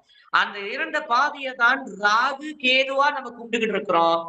7 விதமான தெய்வீக சக்தி, 7 விதமான தெய்வங்கள், 7 விதமான மிச்சம் இருக்கிற கிரகங்களாக நம் உடலை சுத்தி மிகப்பெரிய தெய்வீக அலைகளானது நிரம்பி கிடக்கின்றது. அந்த 16 வருடம் விடாம தெய்வீக சக்தியை வளர்த்து கொண்டே இருக்கின்றார். அகத்திய மகாமுனி சொன்னது போல முருகப்பெருமான் அகத்தியர் மூலியமாக இந்த லலிதா நவரத்தின மாலையை சொல்றார். கடைசியில நவரத்தின மாலை நவிண்டிடுவார் அவர் அற்புத சக்தியெல்லாம் அடைந்திருவார் சிவரத்தினமாய் திகழ்வார். அப்படின்னா என்ன அர்த்தம்? யம தர்ம ராஜா வந்தாரு, பாச கயிறை போட்டு கட்டி இழுக்கிறாரு அப்படின்னு சொல்றாங்க. இந்த இடத்துல யம தர்ம ராஜா அப்படின்னா யாருன்னு முதல் தெரியும். யம அப்படின்னாக்கா தர்ம ராஜா. யம அப்படின்னாக்கா யம வந்து அப்படியே எலும்பு மாட்டு மேல அப்படியே ஏறிக்கிட்டு நம்ம உயிரை பறிக்கிறதுக்கு அப்படியே வருவாரு அப்படின்னு வந்து நம்ம நினைச்சுக்கிட்டு இருக்கிறோம். அது வந்து குழந்தைகளுக்கு ஆரம்ப கட்டத்துக்கு வரக்கூடிய மாணவர்கள் இருக்கிறாங்களே, பக்திக்குள்ள வராங்களே, இவர்தான் மார்க்கண்டேயர், இவர் வந்து இந்த மாதிரி யமதர்மன் ஆயுள் 16 வருடம், அது அவங்களுக்கு சரியா வரும். ஆனா அதுலயே நின்ற கூடாதுன்னு தான் நமக்கு வந்து இந்த 16 வருடம் வந்து உயிர் வாழ்றார் மார்க்கண்டேயன். அதுக்கு மேல அவருடைய மரணத்தை அவர் வென்று வருகிறார். எதை கொண்டு? பக்தியை கொண்டு வென்று வருகிறார். எப்படி அது? அதுக்கு நான் முதல் சொன்னேன், ஜீவன் என்பது அந்த சிவலிங்கம் வேற ஒண்ணும் இல்ல, நம்ம உடம்புல இருக்கிற தெய்வீக சக்தி. பக்தியால நீங்க உங்கள் உடல்ல உங்கள் மனதில் வருகின்ற உணர்ச்சியும் உணர்வையும் அத்தனையும் ஆணவம் சுயநலம் 8 விதமான விகாரங்களையும் அத்தனையும் வெளிப்படும். நம்மள மனுஷனுக்கு தானே தேவையில்லாம வெளிப்படும் போது அதை சக்தியாக மாற்ற தெரியணும். அது மட்டும் நம்ம இங்க மிஸ் பண்ணிட்டோம். இந்த ப்ராப்பரான பக்தி போனச்சுனாவாகும் இங்க இருக்கின்ற மனிதர்கள் எல்லாம் மனித நேயத்தோடு வாழ்வார்கள். கட்டாயம் மனித நேயத்தோடு வாழ்வாங்க. நீயா நானான் போட்டி போறதுக்கு வாய்ப்பே கிடையாது. நிஜமா வாய்ப்பே கிடையாது. நிறைய அன்பர்கள் என்கிட்ட வந்து சம்டைம் கோச்சுக்குவாங்க, ஏன் மஸ்தர் நீங்க எதுவுமே ரொம்ப இன்வால்வ் பண்ண மாட்டீங்க அப்படின்னு. ஆணவத்தை கொண்டு அங்க வந்து செய்கின்ற பக்தியானது நிச்சயமா இறைவனானவன் நிச்சயமாக அங்க ஒரு பாடம் கத்துக் கொடுக்க போறான்னு அர்த்தம். சுயநலத்தை கொண்டு அங்க செய்கின்ற ஒரு பக்தி செய்யறாங்கன்னா முயற்சி பண்றாங்க, நிச்சயமா அங்க ஒரு பெரிய பாடம் அவங்களுக்கே இருக்குன்னு அர்த்தம். சுத்த சாத்விகமான பக்தி எங்க இருக்கின்றதோ, நான் அவங்கள்ட்ட வந்து கொஞ்சம் கூட வந்து ஏற்ற தாழ்வு பார்க்காம அவர்கள் காலில் விழுந்து கூட நான் சேவை செய்யறதுக்கு தயாரா. வீடு விட பிச்சை எடுக்கிறதுக்கு நான் போயாச்சு, குருகுல பிச்சை எடுக்கிறதுக்கு. அவர்களிடத்தில் கலந்து வேலை செய்யறதுக்கு எனக்கு என்ன வந்து தடுக்க போகுது? ஆனா என் பார்வைக்கு நல்லாவே தெரியும் அவர்கள் அவர்களுடைய பிழையான பக்திக்கு அவர்கள் அனுபவிக்க போறார்கள் அப்படின்னு. புத்திசாலித்தனத்தை கொண்டு இங்க பக்தி செய்ய முடியாது. சத்தியத்துக்காக அறிவை கொண்டு புரிந்து கொண்டு அதை செயல்படுத்தலாம், தப்பு கிடையாது. அறிவை அடிப்படையாக வைத்து இங்க பக்தி செய்ய வேண்டும். யாரு சொன்னா பக்தி என்பது மூட நம்பிக்கைன்னு? அப்படி சொல்லிக்கிட்டு இருந்த கூட்டம் தான் இப்ப தெரியுதா அவர்களுக்கு கொஞ்சம் கூட அறிவு கிடையாது. ஏதோ திருவள்ளுவரும் வள்ளலாரும் தமிழ்ல இருக்கிற எழுத்து, தமிழ்ல இருக்கின்ற அறிவு போட்ட பிச்சையனால வந்து அது பகுத்தறிவு பகுத்தறிவுன்னு பேசிக்கிட்டு தெரிஞ்சுக்கிட்டு இருக்கிறாங்க சில அறிவில்லாத தற்குறிகள். தற்குறிகள் தானே, உண்மைதானே சொல்றேன். அறிவு இருந்தாக்க பேச மாட்டாங்கல்ல. நிஜமா உண்மையா நான் பார்த்தேன். ஊருக்கு போயிருக்கிறேன். பெரியார் தியான மண்டபம்னு ஒண்ணு இருக்கு. என்னடா இது பெரியார் தியான மண்டபம்? நான் கேட்கிறேன், எல்லாம் கருப்பு சட்டை போட்டு வேட்டி கட்டிட்டு உள்ள போயிட்டு உட்காந்து தியானம் பண்ணிக்கிட்டு இருக்கிறாங்க. நானு எனக்கு சும்மா இதை பார்த்தானே எனக்கு ரொம்ப குஷியாச்சு. போயிட்டு நான் கேட்டேன், என்ன அது அப்படின்னு. விளக்க வச்சு என்ன பண்ணிக்கிட்டு இருக்கீங்க அப்படின்னு கேட்டேன். இது பெரியார் தியான மண்டபம். என்னது பெரியாரு தியான மண்டபமா? ஏன்னா யார் சொல்றீங்க அப்படின்னு. ஆமா நாங்க நீங்க தான் சாமி கும்பிட மாட்டீங்களா அப்படின்னு கேட்டேன். இல்ல நாங்க இறைவன் மேல நம்பிக்கை இல்லை. ஆனா மெடிடேஷன் வந்து அது பொதுவான மனிதனுக்குரியதான். எனக்கா வந்து சிரிப்பு தாங்க முடியல. உள்ள போய் பார்த்தா வள்ளலார் மடத்துல ஒரு தீபம் வச்சிருப்பாங்களே, அந்த மாதிரி தீபம் இருக்கு. பெரியார் போட்டோ இருக்கு. பெரியார் போட்டோ இருக்கு. ஒரு தீபம் வச்சிருக்காங்க. எல்லாம் உட்காந்து உண்மையுமே. ஆனா வெளியே வந்த மைக்க பிடிச்சிட்டு நாங்கள் வந்து பகுத்தறிவாளர்கள் அப்படின்னு பேசி திரியறாங்க. உண்மையான சொல்றேன், சத்தியம் பண்ணி அந்த வாளை மீது சத்தியமாக சொல்றேன், இந்த உண்மையான பக்தியின் வழியாக மட்டும்தான் ஒரு மனிதனுடைய மனம், புத்தி, அகங்காரம், சித்தம் என்ற அறிவு, அந்த அறிவின் துணை கொண்டு சத்தியத்தை கண்டறிய முடியும். வேற எந்த வழியும் இங்க கிடையாது. எந்த வழியும் இங்க கிடையாது. இல்ல நாங்க மனோ தத்துவத்தின் வழியாக நாங்க தெரிஞ்சுக்கிறோம் மனசுன்னு தெரிஞ்சுக்கனாக்கா, ஒரு ஒரு ஒரு வாரத்துக்கு முன்னாடி போன வாரம் கம்ப்யூட்டர்ல ஏஐல வந்து நாங்க தம்பி ஒரு போன்ல நம்ம கேள்வி கேட்டா பதில் சொல்லுமா சார் அப்படின்னாங்க. நான் கேட்டேன், வேர் இஸ் யுவர் மைண்ட் அப்படின்னு கேட்டேன். அது வந்து என்ன செஞ்சிச்சுனாக்கா நிறைய கதை சொன்னிச்சு. நான் அதெல்லாம் கேட்கல. நீ வந்து இந்த ஸ்டூபிடான ஸ்டாரி எல்லாம் சொல்லக்கூடாது.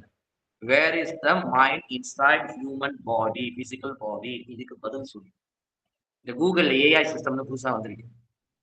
அது சொன்னுச்சு, இல்ல அது சில நேரங்கள்ல வந்து ஹார்ட் கொண்டு பிரெயினை கொண்டு.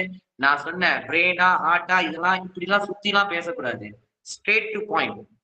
அது சொன்னுச்சு, அது எனக்கு வந்து நீ வந்து ஸ்ட்ரெஸ் ஆகாத, ஃப்ரஸ்ட்ரேட் ஆகாத, அதெல்லாம் பேசக்கூடாது.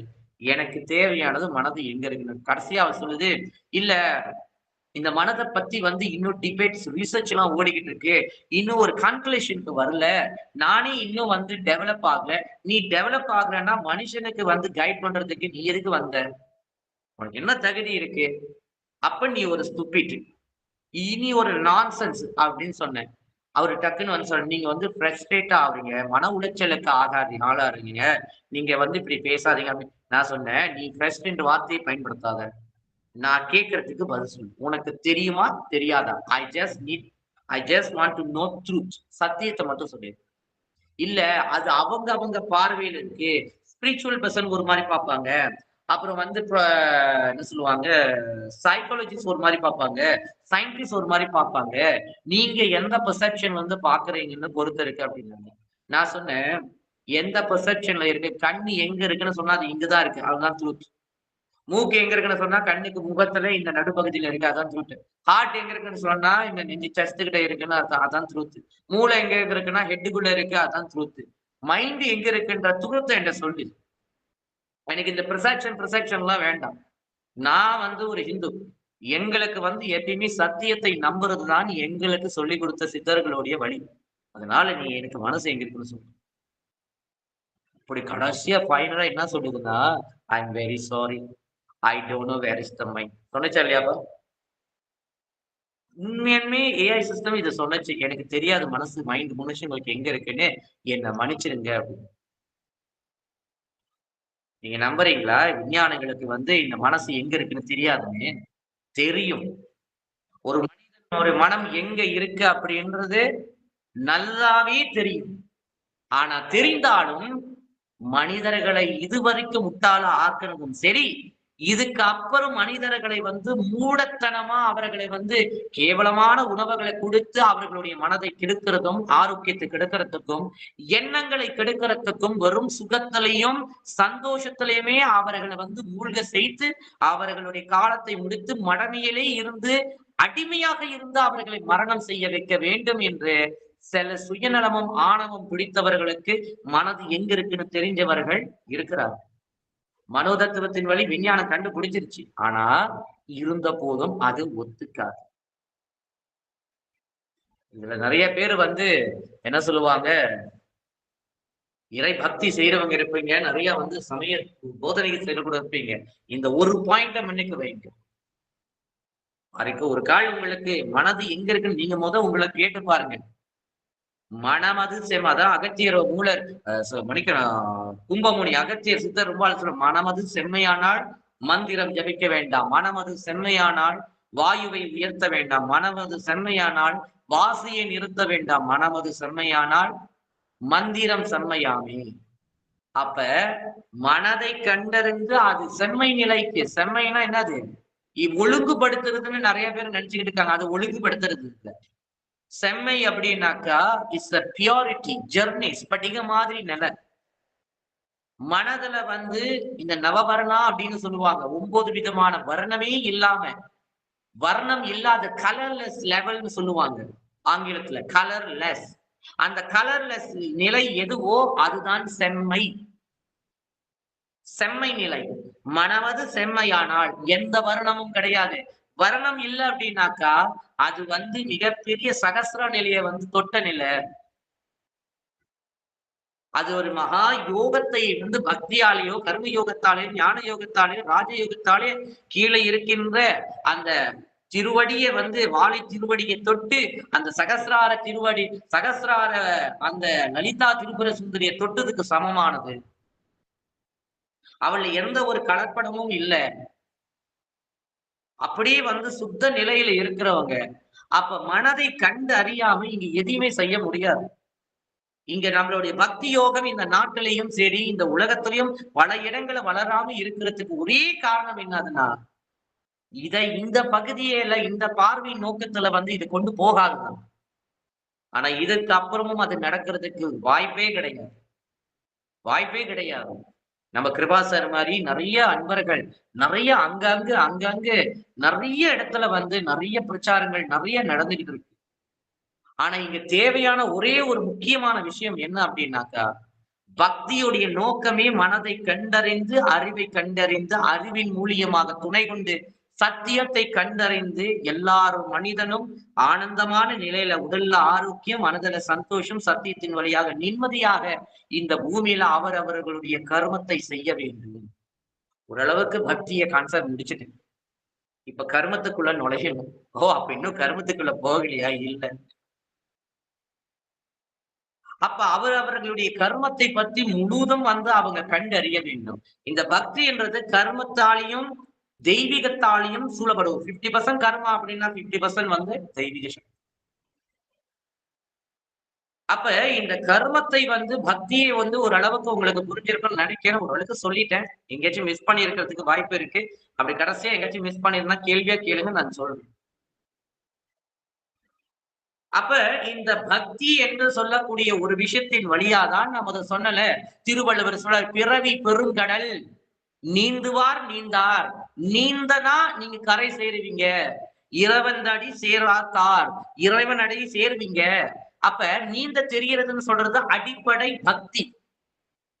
அதுக்கு மனது எங்க இருக்குன்னு தெரியணும். மனதார வந்து பக்தி செய்யணும், மனதார சமைக்கணும், மனதார காதலிக்கணும், மனதார அன்பு செய்யணும். மனது எங்க இருக்குன்னு தெரியலன்னா ஒவ்வொரு வாட்டியும் தேவையில்லாம அசுத்த மாயே என்று சொல்லக்கூடிய ஒரு பொய்யான விஷயத்தை உங்கள் மனது நம்ப முதல் நீங்க கும்பிடுற சாமியே அந்த மனசை உடைச்சு சுக்குநூறு ஆக்கும். அதுக்கப்புறம் நம்ம உட்கார்ந்துட்டு இருப்போம் அழுந்துகிட்டு. ஆனா மனதை கண்டறிந்து மனதை துணை கொண்டு புத்தி அகங்காரம் சித்தம் என்ற அறிவை கண்டறிந்தால் அந்த அறிவின் துணை கொண்டு நீங்க வந்து சத்தியத்தை கண்டறிவீங்க. சத்தியம் என்பது நீங்க எதுக்காக இந்த பூமியில வந்து பிறந்தீங்க அப்படின்றத ஸ்ட்ரெயிட் டு பாயிண்ட், உங்களுடைய இந்த கடவுள் உங்களுக்காக எழுதியிருக்கின்ற இந்த என்ன சொல்ல கதை திரைக்கை வசனம் டைரக்ஷனை பத்தி தெளிவா ஸ்ட்ரெயிட் டு பாயிண்ட், நீ இதுக்காக தான் வந்து நீ இதை செய். அதுக்கு அடிப்படையா பக்தி தேவை. அதனாலதான் சொல்லி வச்சாங்க, கலியுகத்தில் பக்தி செய்தால் முக்தி, மனதை கண்டறிந்தாலே முக்தி. எழுதி வைச்சுக்குங்க. இன்னும் எண்ணி 30 வருஷத்துல இந்த உலகத்துல சைக்காலஜிக்கல் வார் வந்து நடக்குதா இல்லையான்னு நீங்க பாருங்க. அந்த டைம்ல மிஞ்சி தப்பிச்சு இருக்கக்கூடிய ஒரே மனிதர்கள் பக்தியால மட்டும் வந்து வாழ்க்கையை நடத்துறவர்கள் மட்டும்தான் தப்பிச்சு சுதந்திரமா வாழ்வாங்க. பக்தி இல்லாம தன் மனதை கண்டறியாதவர்கள் எல்லோரும் வந்து சைக்காலஜிக்கல் வார்னு சொல்லக்கூடிய ஒரு விஷயத்துக்குள்ள சிக்கி கொண்டு அவர்கள் வந்து இப்பெல்லாம் மாந்திரிகம் சொன்னா எல்லாரும் மாந்திரிகம் சூனியம் அப்படின்னு சொல்றாங்க. அந்த காலத்திலே நம்ம சித்தர்கள் ஞானிகள் மகன்கள் இந்த 3 ஸ்கூல்ல ரொம்ப அழகா வகுத்து கொடுத்தாங்க. 1 மந்திர சாஸ்திரம், அதுதான் மாந்திரிகம். அதுக்கப்புறம் வான சாஸ்திரம், அதுக்கப்புறம் மூலிகை வித்தை, சித்த மருத்துவம். இந்த 3 விதமான ஸ்கூலுக்கும் வந்து நமக்கு வந்து கட்டாயம் அறிவை அடிப்படையாக வைத்து படிக்கணும். ஆனா இது 3க்கும் முன்னாடி பக்தி என்று சொல்லக்கூடியது முதல் தெரியும். அந்த பக்தியை கொண்டு இந்த 3 விதமான விஷயத்தையும் நம்ம வந்து படிச்சோம்னாக்கா இங்க இருக்கின்ற எல்லா விஷயம் அசையும் அசையா பொருள் என்னது, ஆலயம்னா என்னது, பூஜைனா என்னது, என்ன எல்லாத்தையும் அக்கு வேற ஆடு வேற பிண்டத்துல இருந்து அண்டம் வரைக்கும் என்ன நடக்குதுன்றத இந்த 3 ஸ்கூல் வழியா மட்டும்தான் புரிஞ்சுக்க முடியும். 3ல இருந்து 1 இருந்தா மட்டும் புரியாது. அதுக்கு இது 3க்கும் அடிப்படை பக்தி. அப்படி இந்த பக்தி இல்லாம இருக்கும் போது இன்னும் எண்ணி 30 வருஷத்துல இந்த பாயிண்ட இன்னைக்கு இந்த தை மாசத்துல இந்த வளர்ப்பிறையில இந்த டேட்டை போட்டு எழுதி வச்சுக்கோங்க. நான் இந்த மாதிரி சொன்னேன் அப்படின்னு 30 வருஷம் கழிச்சு இது நடக்குதா இல்லையான்னு பாருங்க. 5G அப்படின்னு சொல்லக்கூடிய ஒரு டெக்னாலஜி ஆல்ரெடி பரவி வந்துகிட்டு இருக்கு. 5Gயும் நேனோ டெக்னாலஜின்னு சொல்லக்கூடியது ஒன்னா இணைந்தாக்கா அதுதான் மாந்திரிகம். 5Gன்னு சொல்லக்கூடிய ஒரு டெக்னாலஜியும் நேனோ டெக்னாலஜி சொல்லக்கூடியது ரெண்டும் மிக்ஸ் பண்ணா அதுக்கு பேரு மாந்திரிகம். ரொம்ப ஈஸியா ஒரு டேப் மாதிரி வச்சுக்கிட்டு யாராச்சும் வந்தாங்கன்னா, மனதை கண்டு அறியாதவர்கள் அப்படி வந்தாங்கன்னாக்க ஒரு பட்டன் தான். அந்த 5Gன்னு சொல்லக்கூடிய அலை கதிர்கள் மூலியமாக அவங்களுடைய மனதை அப்படி ஸ்தம்பனம் பண்ண முடியும். அவர்கள் எழுதுற மாதிரி அவர்களால வேலை செய்ய முடியும். ரோபோட்டே தேவையில்ல, மனுஷனே போதும். இந்த இந்த இந்த வாரானது மிக விரைவில் 30 ஆண்டுக்குள் இது நிச்சயமாக நடக்கதான் போகுது. இது நிச்சயமாக நடக்கும். நீங்க நம்மள இது பாருங்க, இது நடக்குதா இல்லையா எழுதி வச்சுக்கோங்க. நான் சொன்ன விஷயத்த நம்ம பார்வதி பதை. அப்ப இந்த நீந்த தெரியுது, பிறவி பெருங்கடல் நீந்துவார் நீந்தார். அப்ப இந்த பிறவி என்பது கர்மா. அந்த நீந்த தெரியுதுன்னா கரை சேரணும்னா பக்தி செய்ய தெரியணும். அப்ப அந்த பக்தியை அடிப்படையாக வைத்துதான் இங்க ஆரம்பிக்கணும். மனது, புத்தி, அகங்காரம், சித்தம், இந்த 4 விஷயம்தான் கர்மத்தை நீங்க கையாள்வதற்கு மிகப்பெரிய சூத்திரம். ஆனா இந்த 4 விஷயங்கள் வந்து மனது எங்க இருக்கு அதை புரிந்து கொள்வது. அந்த மனம் எப்படி இயங்குது, சுயநலத்தால் இயங்குறது. அந்த சுயநலத்தை நீங்க புரிஞ்சுக்கணும். புத்தியானது சுயநலத்திலிருந்து ஒரு பகுதியில் இருந்து இயங்கக்கூடியது. அது என்ன செய்யுது அதை புரிஞ்சுக்கணும். அகங்காரம் என்பது எதுக்கு என்னத்துக்காக இறைவன் உள்ள வைத்திருக்கா, அது என்ன செய்யுது அதை புரிஞ்சுக்கணும். இத 2யும் 3யும் புரிஞ்சுக்கிட்டு கடைசியா ஆட்டோமேட்டிக்கா சித்தம் என்று சொல்லக்கூடிய அறிவை புரிந்து கொள்வீங்க. இந்த 4 விஷயத்தை கொண்டுதான் இந்த கர்மத்தை நீங்க கையாள வேண்டும். இப்ப கர்ம யோகத்துக்குள்ள வரும். ஆல்ரெடி நம்மளுக்கு ஜென்ம ஜென்மமா செய்து வைத்த கர்மங்களானது நிரம்பி இருக்கின்றது.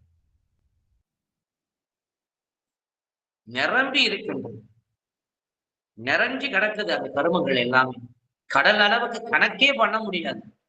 வள்ளுவன் பிறவி பெருங்கடல் அப்படின்னு சொல்றாரு. கும்பமுனி அகத்தியரோ வந்து வளையொத்த வினை களையொத்த மனம், வளை போல இருக்கின்றது. இந்த கர்மான்றது எப்படின்னா வளை போல, ஜாக்கிரதையா இருக்கு. வளையொத்த வினை களையொத்த மனம் அருளப்பறையார் ஒளியொத்த விதான் நிலையற்றலியன் முடியத்தகமோ நிகழம் துகளாக வரம் தருவாய். அலையற்ற அசைவற்ற அனுபூதி பெறும் அடியார் முடிவாள் வைடூரியமே. மலைய துவசன் மகளே வருவாய் மாதா ஜெயவும் லலிதாம்பிகையே. வளையொத்த வினை. அப்ப இந்த கர்மமானது அவ்வளவு பெரியது, கடல் அளவுக்குன்னு சொல்றார் வள்ளுவர். அந்த நவரத்தின மாலையில இன்னொரு பகுதியில திரு முருகப்பெருமான் அகத்தியர் மூலியமா சொல்றாரு பாருங்க. கற்றும் தெளியார் காடி கதியாய் கண்மூடி நெடுங்கனவானதவும் பெற்றும் தெளியார் நில எண்ணில் எண்ணில் அவம் தெரியா நிலை எண்ணில் அவம் பெருகும் பிழையின் பேசத்தகுமோ. நிலை எண்ணில் அவம் பெருகும் பிழையின் பேசத்தகுமோ. அவம் பெரும் பிழையின் அவம் பெரும் பிழை அவ்வளவு பெருது. இவர் அதுக்கும் மேல போயிட்டாரு அகத்தியர். கடலையும் தாண்டி பூமியும் அவம் பெரும் பிழையின் பேசத்தகுமோ. அத்தனை பெரிய பிழை செய்ததுனால மனிதனுடைய முழு நோக்கு முக்தியை நோக்கி போக வேண்டும். ஓரறிவு ஜீவராசி என்று சொல்லக்கூடிய அருகம்புல்ல இருந்து ஆரம்பிச்சு லட்ச கோடி பிறவிகள் எடுத்து எடுத்து அரசமரமாக ஓரறிவிலே பெரிய ஓரறிவிலே டெவலப் ஆகி அரசமரமாக பிறவி எடுத்தோம். அங்கிலிருந்து வந்து ரெண்டு அறிவோடைய லட்ச கோடி பிறவி அப்படியே கடந்து கடந்து கடந்து கடந்து கடந்து கடந்து 5 அறிவு விலங்குகளாக மாறி அதுக்கப்புறம் 6 அறிவு உள்ள மனிதனாக வந்து பிறந்துட்டோம். அந்த பிறந்ததனுடைய நோக்கம் வந்து ஒண்ணுதான், முக்தி அடைய வேண்டும். எங்கிருந்து வந்ததோ அங்கேயே போக வேண்டும். இது ஒரு ஓட்டோ சிஸ்டமா அது இயங்கிக்கிட்டு இருக்கு. ஆனா இது ஓரறிவு ஜீவராசியால தனிச்சு இயங்க முடியாது, செயல்படுத்த முடியாது. 2 அறிவு முடியாது, 3 அறிவு முடியாது, 4 அறிவு முடியாது, 5 அறிவு முடியாது. ஆனா 6 அறிவு உள்ள மனிதனால மட்டும்தான் நீ புல்லா இருந்த அந்த கர்ம வினை பதிவுகள், புல்லிலிருந்து அரசமரம் வரைக்கும் இருந்த அத்தனை பதிவுகளும் நமக்குள்ள கர்மமாக இருக்கு. புழுவு பூச்சிகள் 2 அறிவு ஜீவராசிகளும் இருந்த அத்தனை பதிவுகளும் நமக்குள்ள இருக்கு. 3 அறிவு ஜீவராசிகளும் அத்தனை பதிவுகளும் நமக்குள்ள இருக்கு. மூலக்கனலே சரணம் சரணம் மன்னிக்கணும். வித்தே விளைவே வேதாந்த நிவாசினியே.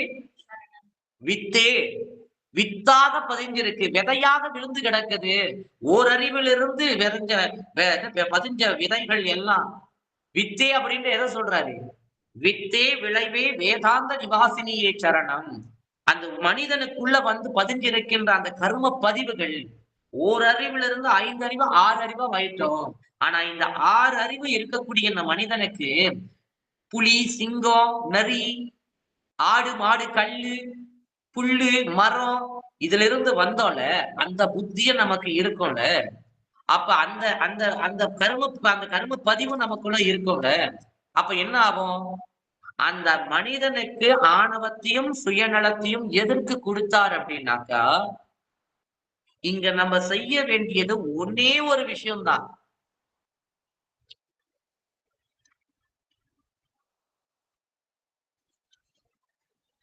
நம்ம செய்ய வேண்டியது ஒரே ஒரு விஷயம்தான்.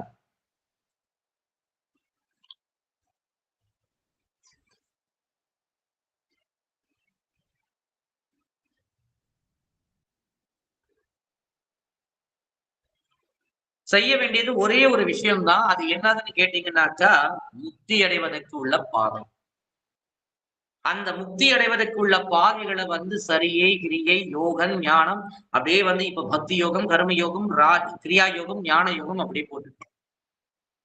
அப்ப இந்த இத்தனை ஒரு அறிவிலிருந்து 6 அறிவு இது வரைக்கும் வந்த அந்த கர்ம வினை பதிவுகள், அந்த வித்துகளை எல்லாத்தையும் வந்து இல்லாம ஆக்குறதுக்கு ஒரே ஒரு வழி வந்து இருக்குன்னாக்கா 6 அறிவு மனிதனால மட்டும்தான் முடியும். அதுக்கு தவம் செய்ய வேண்டும். அதுக்கு தவம் செய்ய வேண்டும். தவம் செய்யறதுக்கு வழி வகுத்து போகணும்னாக்க இருக்கிற கர்மங்களை எல்லாத்தையும், கர்ம பதிவுகளை எல்லாத்தையும் இல்லாம ஆக்கணும். கர்ம பதிவுகளை எல்லாத்தையும் இல்லாம ஆக்கணும். அந்த கர்ம பதிவை இல்லாம ஆக்கணும்னாக்கா கர்மத்தை பத்தி ஓரளவுக்காச்சும் நீங்க புரிஞ்சுக்கணும். அதை பத்தி நான் கொஞ்சம் சொல்றேன். அதை பத்தி பேசுறதுக்கு நான் சொன்னேன்ல, இது அப்படியே போயிட்டே இருக்கும். அது போயிட்டே இருக்கும் போது நான் அப்படியே ஒண்ணு சொல்லிட்டு வரேன். ஏன்னா மொத்தமா பேசவே முடியாது. இது ஓரளவுக்கு வந்து ஒரு இன்ட்ரோடக்ஷன் மாதிரி தான் இருக்குது எனக்கு ஃபீல். ஒரு இன்ட்ரோடக்ஷன் மாதிரியே தான் நம்ம பேசிட்டு வர முடியும். அப்ப அந்த கர்மமானது ஒரு மனிதனுக்கு உடலாலையும் மனதுடைய எண்ணத்தாலையும் கர்மமானது உற்பத்தியாகுது. அந்த கர்மமானது சங்கீத பூர்வ ஜென்ம கர்மம் 70 விழுக்காடு. தாய் தந்தை வழியாக வந்த கர்மம் ஒரு 20 விழுக்காடு. 30 மன்னிக்கணும். 20 விழுக்காடு. நம்ம இப்ப ஒவ்வொரு சூழ்நிலையிலையும் நம்ம எடுக்கின்ற புதிய கர்மம், புதிய செயல், அது 10% கிரியா கர்மம்னு சொல்றோம். அப்ப இந்த 3 விதமான கர்மமும் நம்மள என்ன பண்ணுது? எப்படி கொண்டு போகுது? இதை எல்லாத்தையும் புரிஞ்சுக்கிறதுன்னா கடலை புரிஞ்சுக்கிற மாதிரி. கடலை வந்து நம்ம அளக்க முடியுமா? கடலை புரிஞ்சுக்க முடியுமா? முடியாது. ரொம்ப கஷ்டம். ஏன்னா கடல் அவ்வளவு பெருசு. அதை புரிஞ்சுக்க முடியாதுன்னு அளக்க முடியாது. அது அளக்கிறது சாத்தியமே கிடையாது. ஆனா இந்த கர்ம யோகத்துல நீங்க ஒரு பழக்கத்தை மட்டும் நீங்க கடைபிடிச்சிட்டு வந்தீங்கன்னாக்கா, நிச்சயமாக நாம் தெரிந்தோ தெரியாமல் செய்த பாவ கர்மங்கள், உடலுக்கு நோய், வேதனை, துன்பம், துயரம், அவமானம், துக்கம், துரோகம், விபத்து, பிரிவு, மரணம்,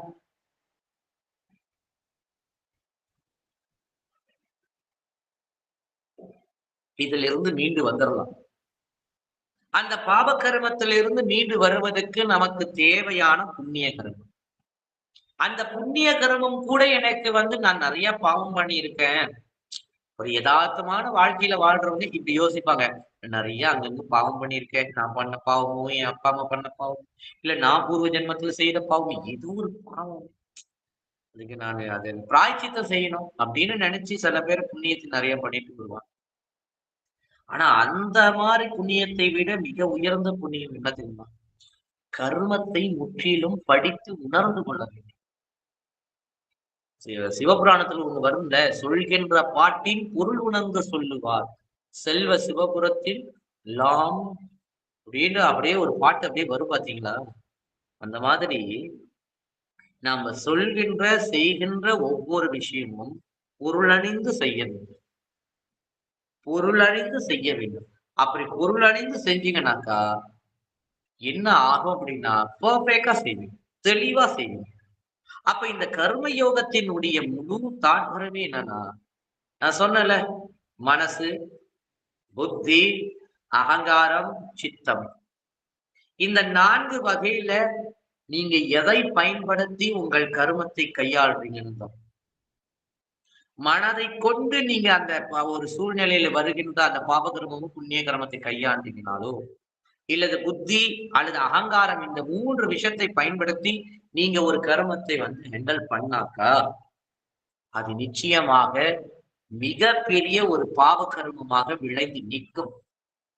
ஆனா அதுவே வந்து உங்கள் அறிவை கொண்டு, சித்தத்தை கொண்டு உங்களுடைய கர்மத்தை நீங்க ஹேண்டல் பண்ணீங்கன்னா தப்பிச்சு வெளியாயிடும்.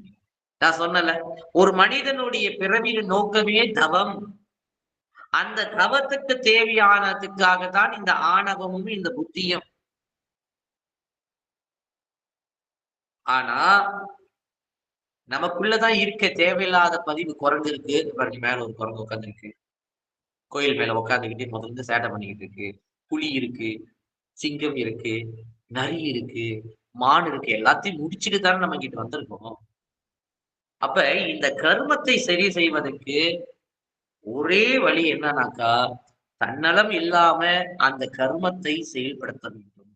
யார் என்ன பண்ணினாலும் நீங்க எதுக்கு பிறந்தீங்கன்ற ஒரு கேள்விக்கு பதில் பக்தியால மட்டும்தான் கண்டறியும். வேற யாரும் அப்படி ஒருத்தவங்க சொல்ல நீங்க இதுக்குதான் பிறந்த அப்படின்னு சொல்றாங்கன்னு வச்சுக்கோங்களேன், அவங்க ஒரு நல்ல குருவே கிடையாது. உங்களை வந்து ஏதோ ஒரு வகையில அவர்கள் ஒரு வேஷதாரிகள் என்று அர்த்தம். வேஷதாரிகள் தயவு செய்து நம்பி மோசம் போயிடாங்க. ஒரு உண்மையான சத்குரு என்ன செய்வார்னா, சத்தியன்ற சத்தியம், அந்த குரு சத்தியத்தை காட்ட குரு அவர் நீ எதுக்காக பிறந்திருக்குன்னு சொல்ல மாட்டாரு. நீ எதுக்காக பிறந்திருக்குன்ற விஷயத்தை கண்டுபிடிக்கிறதுக்கு வழிகாட்டுவாரு. உங்களுக்குள்ள இருக்கிற சத்தியத்தை எங்க இருக்குன்னு தொட்டு காட்டுவாரு. அதான் சொல்லுவாங்க, குரு தொட்டு காட்டாத வித்த சுட்டு போட்டாலும் வராது. அப்ப அந்த குரு என்ன செய்வார்னா, உன் சத்தியம், நம் சத்தியம் எங்க இருக்கோ அதை தொட்டு காட்டுவார். அது பக்தியில மட்டும்தான் முதல் நடக்கும். அங்க நடந்ததுக்கு அப்புறம், அதுக்கப்புறம் இந்த கர்மத்தை வருகின்ற வல்வினை, நல்வினையோ தீவினையோ அதை உங்கள் அறிவின் பார்வை கொண்டு பார்த்து, அது புண்ணிய கர்மமா இருந்தாலும் பாப கர்மம் இருந்தாலும் அறிவின் வழியாக அந்த கர்மத்தை ஹேண்டில் பண்ண வேண்டும். எந்த ஒரு எதிர்பார்ப்பும் இல்லாம உங்கள் மனமானது எந்த ஒரு நிலையும் பாப கர்மம் வந்தாலும் பயப்படாம, புண்ணிய கர்மம் வந்தாலும் கொஞ்சம் கூட அசராம இருக்க வேண்டும். அதுக்கு மனதை கண்டறிய வேண்டும் பக்தியின் வழியாக. அதுக்கப்புறம் இந்த கர்ம யோகத்தை செய்யும் போது பெர்ஃபெக்டா செய்வீங்க. இப்ப கர்மத்தை எல்லாத்தையும் தீர்த்துக்கிட்டு வரும் போது அந்த அறிவு 6 அறிவு தானே ஒரு மனிதனுக்கு. முதல் பகுத்தறிவு கண்டறிவீங்க. அந்த பகுத்தறிவு என்ன செய்யும்? மெய்யையும் பொய்யையும் பிரிச்சு காட்டும். இந்த உலகத்துல உங்க கண்ணுக்கு தெரியற எல்லாமே, இந்த உலகத்துல உங்க கண்ணுக்கு தெரிகின்ற எல்லாமே, இந்த கண்ணுக்கு தெரிகின்ற எல்லாமே 99 விழுக்காடு எல்லாமே கேட்டீங்கன்னாக்கா பொய்யானதுதான். ஆனா இந்த பொய்யான விஷயம், இந்த உடல் உள்பட எல்லாமே பொய்யான ஒரு விஷயம். ஆனா இந்த பொய்ன்னு சொல்லக்கூடியதுதான் மாயே அப்படின்னு சொல்றாங்க. இந்த மாயிலே 2 விதமான மாயை இருக்கு.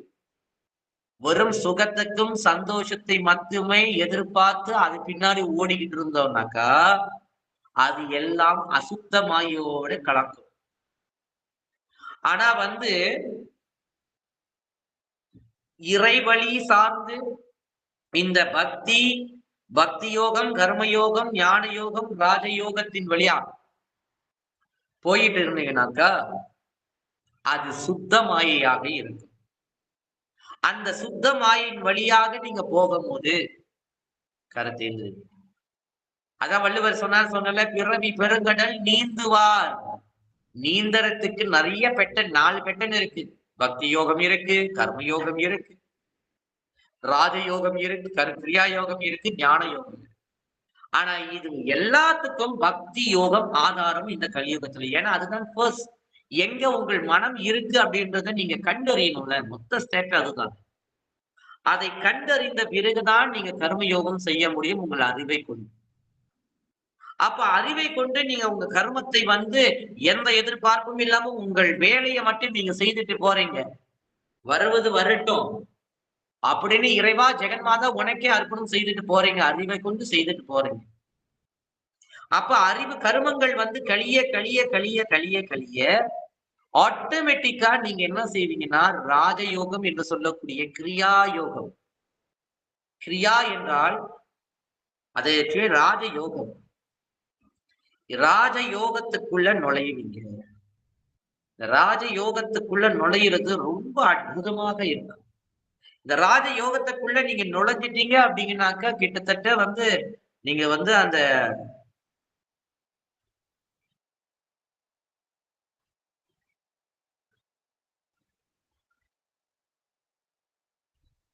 ஸ்ரீவித்யாக்குள்ள நுழைஞ்சிட்டீங்கன்னா,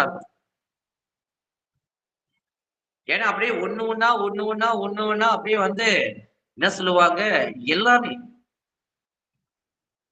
அஷ்ட கர்மங்களாக இருக்கட்டும், இந்த ராஜயோகன்றது நிறைய சித்திகளையும் பலவிதமான வித்தைகளையும் அது கத்துத்தரும். பலவிதமான வித்தைகள் அது கத்துத்தரும். ரொம்ப அற்புதமா இருக்கும். எனக்கு அது ரொம்ப வித்தியாசமான அது ஒரு ராஜயோகம். அந்த ராஜயோகத்துல நீங்க முதல் தெரிஞ்சுக்கிறது அந்த மூலக்கணல்ல இருக்கின்ற அந்த வாழை திருப்புர சுந்தரி தான். அதே வாழைன்னு சொல்லக்கூடிய அந்த மூலக்கணலை நீங்க என்ன செய்தீங்கன்னா நம்புனீங்க, அந்த சத்தியத்தை நம்புனீங்க. இப்ப அந்த சத்தியத்தைக்குள்ள இருக்கின்ற அந்த சத்தியம், அந்த மூலக்கணலானது எதுவாக இருக்கின்றது, அது எப்படி இயங்குகின்றது அப்படின்னு சொல்லக்கூடிய அந்த ரகசியத்துக்குள்ள ஊடுருவு.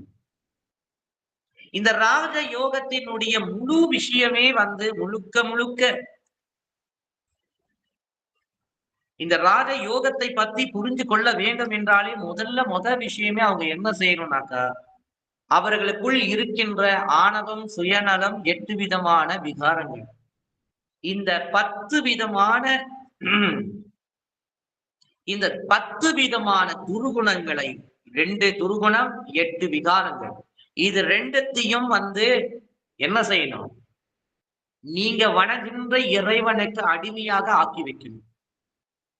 துர்கைக்கு மகிஷாசுரன் மர்தினிக்கு மகிஷாசுரன் பாதத்துல, அந்த மகிஷாசுர மர்தினி பாதத்துல இருக்கின்ற அந்த மகிஷனுடைய எறும்பு மாட்டு தலை போல, நடராஜர் கீழே ஒரு குழந்தையா இருப்பாங்க, ஆனா மீசையெல்லாம் பயங்கரமா கண்ணெல்லாம் பிதிக்கிட்டு அசுரனா இருக்கும். அது போல ஒவ்வொரு தெய்வத்துக்கு கீழேயும் ஒரு விருகம் இருக்கும்.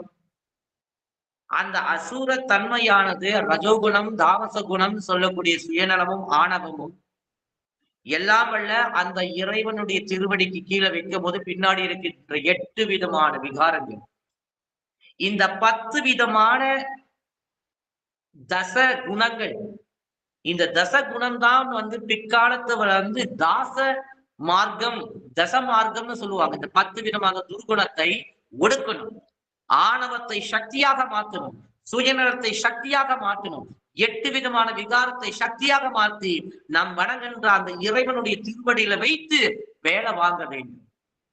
அதை ரொம்ப அழகாக ஒரு பாடல்ல எழுதியிருக்காங்க. எளிய நாள் தீபமிட்ட மலர்கள் கோய்த்தல், அளிதின் மேலுலகள் அது தூர்தல் வாழ்த்தல், பழி மணி மாற்றல் மண் பன்மஞ்சனமாதிங்க தளி தோளில் செய்வது தான் தாச மார்க்கமே. அந்த தாச மார்க்கம் என்பது என்ன அப்படின்னாக்க வேற ஒண்ணும் இல்ல, இந்த 10 விதமான கெட்ட குணங்களை ஒடுக்க தெரியணும். அதுக்கு கெட்ட குணங்கள் எங்க இருக்குன்னு கண்டுபிடிக்கணுமே. கெட்ட குணங்கள் ஆணவம், சுயநலம், 8 விதமான விகாரங்கள். இதை நீங்க முற்றிலும் நீங்க எந்த இறைவனை வணங்கினாலும் சரி, நீங்க முருகனை வணங்குங்க, அதே ஆணவம் சேவலாக சுயநலம் மயிலாக இருக்கும். நீங்க பிள்ளையார வணங்குங்க, அதே சுயநலமானது மூஞ்செலியா அங்க இருக்கும். நீங்க சிவனை வணங்குங்க, அதே ஆணவமானது சுயநலமானது அங்க என்ன செய்யும்? காலமாடாக இருக்கும். நீங்க மகாலட்சுமி மகிஷாசுர மர்தினியை வாங்குங்க, அதே ஆணவம் சிங்கமாக இருக்கும். இச்சாசக்தி ரூபமா இருக்கின்ற இன்னொரு துர்க்கை புலி மேல உட்காந்துருப்பா, அந்த புலி சுயநலத்தின் பிரதிபிம்பமாக இருக்கும்.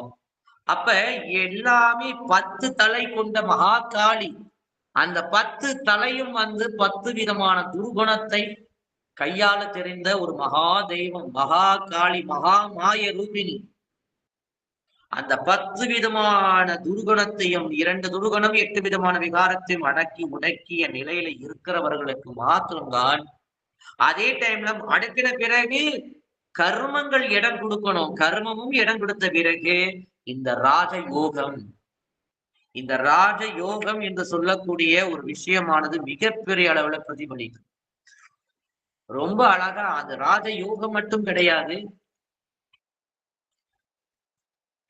அந்த 10 விதமான துர்குணம் மட்டும் கிடையாது, அந்த 10 விதமான துர்குணத்துக்கு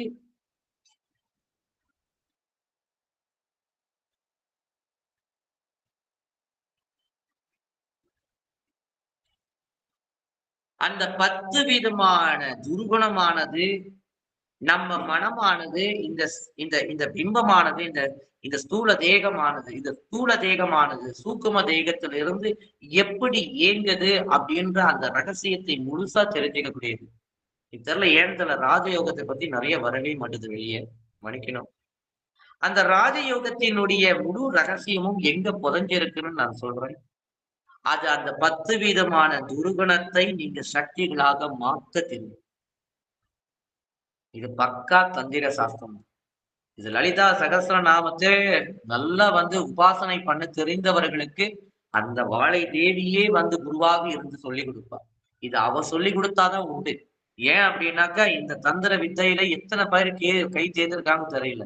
எல்லாரும் வந்து சின்ன சின்ன இந்த என்ன சொல்லுவாங்க, கர்ம வித்தையில மட்டும்தான் வந்து இந்த வசியம், தந்திரம், இந்த வசியம், இந்த மோகனம் இந்த மாரி வந்து சின்ன சின்ன வித்தைகள தான் வந்து கொஞ்சம் கொஞ்சம் ஒரு ஒரு கலைகள கத்து வச்சு நெறைய இடத்துல வந்து சாமி பார்க்கிறது, அது பார்க்கிறது, இது பார்க்கிறது செஞ்சுகிட்டு இருக்காங்க. பட் ஆனா வந்து இந்த ராஜயோகம் என்பது ரொம்ப அற்புதமான ஒரு கலை. அற்புதமான கலை. அதாவது அணுவளவுக்கும் உங்களை கொண்டு போய் வைக்க முடியும். அண்டமளவுக்கும் உங்களை வந்து பிரிக்க முடியும். அஷ்டமா சித்திகளையும் வந்து இது தரக்கூடியது. அதோடைய அதோடைய அதோடைய முழு பொருளையும் வந்து அதோடைய இந்த ராஜயோகத்தினுடைய அஷ்டமா சித்திகளோ, இல்ல அட்ட கர்மங்களோ எதுவாக இருக்கட்டும், இந்த ராஜயோகத்துக்குள்ள இருக்கின்ற அத்தனை டெக்னிக்குக்கும் ஒரே ஆதாரமா இருக்கிறது எங்கன்னு பாத்தீங்கன்னா, லலிதா நவரத்தின மாநிலம். இது நெறைய பேருக்கு தெரியாது. சாம்பவி சந்திரன், அப்புறம் சாம்பவி சந்திர கலாதர ராணி. அந்த சாம்பவி என்று சொல்லக்கூடிய ஒரு அற்புதமான ஒரு முத்திரை. சாம்பவி முத்திரைன்னு சொல்லுவாங்க அத. அந்த சாம்பவி தீட்சை பெற வேண்டும், சாம்பவி முத்திரை பெற வேண்டும். அவர்களிடத்துல வந்து இந்த ராஜயோகத்தின் ரகசியத்தை சொல்ல வேண்டும். அப்படிப்பட்ட அந்த ராஜ யோகத்தின் ரகசியத்தை சொல்லும்போது, அந்த கர்மமானது அவர்களுக்கு இடம் கொடுக்க வேண்டும். அவர்களுக்கு வந்து ஆணவம், சுயநலம், 8 விதமான விகாரமானது அவர்களை கட்டுப்படுத்தாம, அவர்கள் அந்த ஆணவத்தையும், சுயநலத்தையும் கட்டுப்படுத்துற மாரி இருந்தா மட்டும்தான், அந்த ராஜயோகமானது சித்தியாகும். நெறைய பேரு ராஜயோகம், ராஜயோகம் சொல்லிட்டு இருக்கிறாங்க. அது ராஜயோகம் கிடையாது. அது ராஜயோகம் கிடையாது. ராஜயோகத்தினுடைய ரகசியம் அந்த வாழை தேவியால மட்டுமே சொல்லிக் கொடுக்க முடியும். அப்படிப்பட்ட அந்த ராஜயோகத்துல தேவையான முக்கியமான அந்த 10 விஷயம். அதுக்கப்புறம் அந்த 10 விதமான தச நாடி அப்படின்னு சொல்லுவாங்க. இந்த ராஜயோகத்துல இந்த 2 விஷயத்துக்கு மேல என்னால சொல்ல முடியாது. ஏன்னா அதுக்கு வந்து நமக்கு எல்லாத்துக்கும் பேசுறதுக்கு எல்லா விஷயத்தையும் சொல்றதுக்கு நமக்கு அனுமதியும் கிடையாது. ஆனா இருந்த போதும் நான் உங்களுக்காக வந்து நம்மளுடைய நம்மளுடைய கிருபா சார் வந்து போட்டிருக்கிறனால நான் இத வந்து சொல்றேன். இந்த துர்குணத்தை வந்து சீர்படுத்தாம இந்த 10 விதமான தச நாடிக்குள்ள அவங்க நுழைய முடியாது. இந்த தச நாடியில வந்து 9 விதமான நாடி இருக்கு. 8 விதமான நாடி, 7 விதமான நாடி.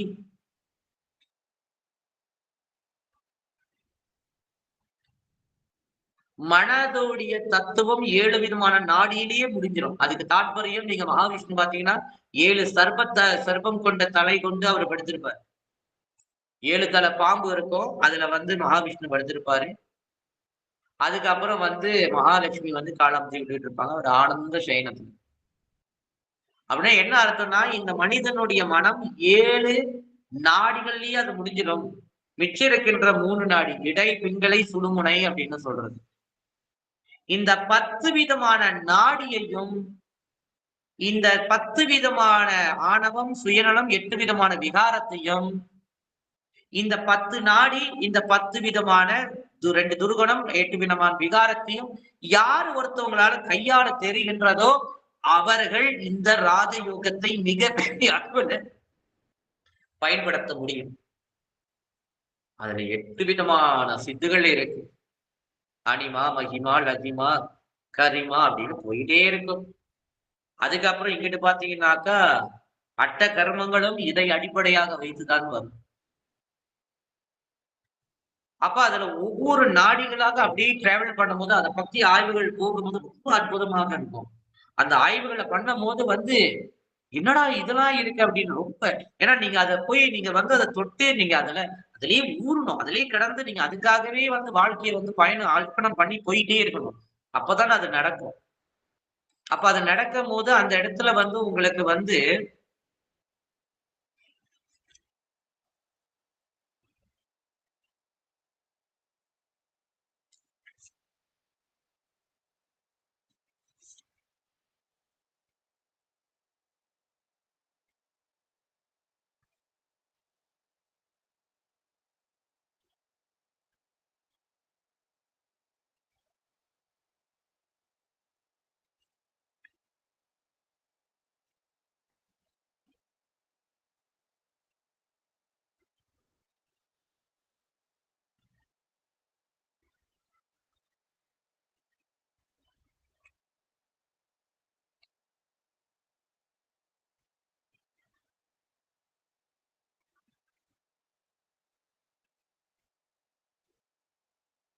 அந்த 10 விதமான நாடிகளில் இருந்து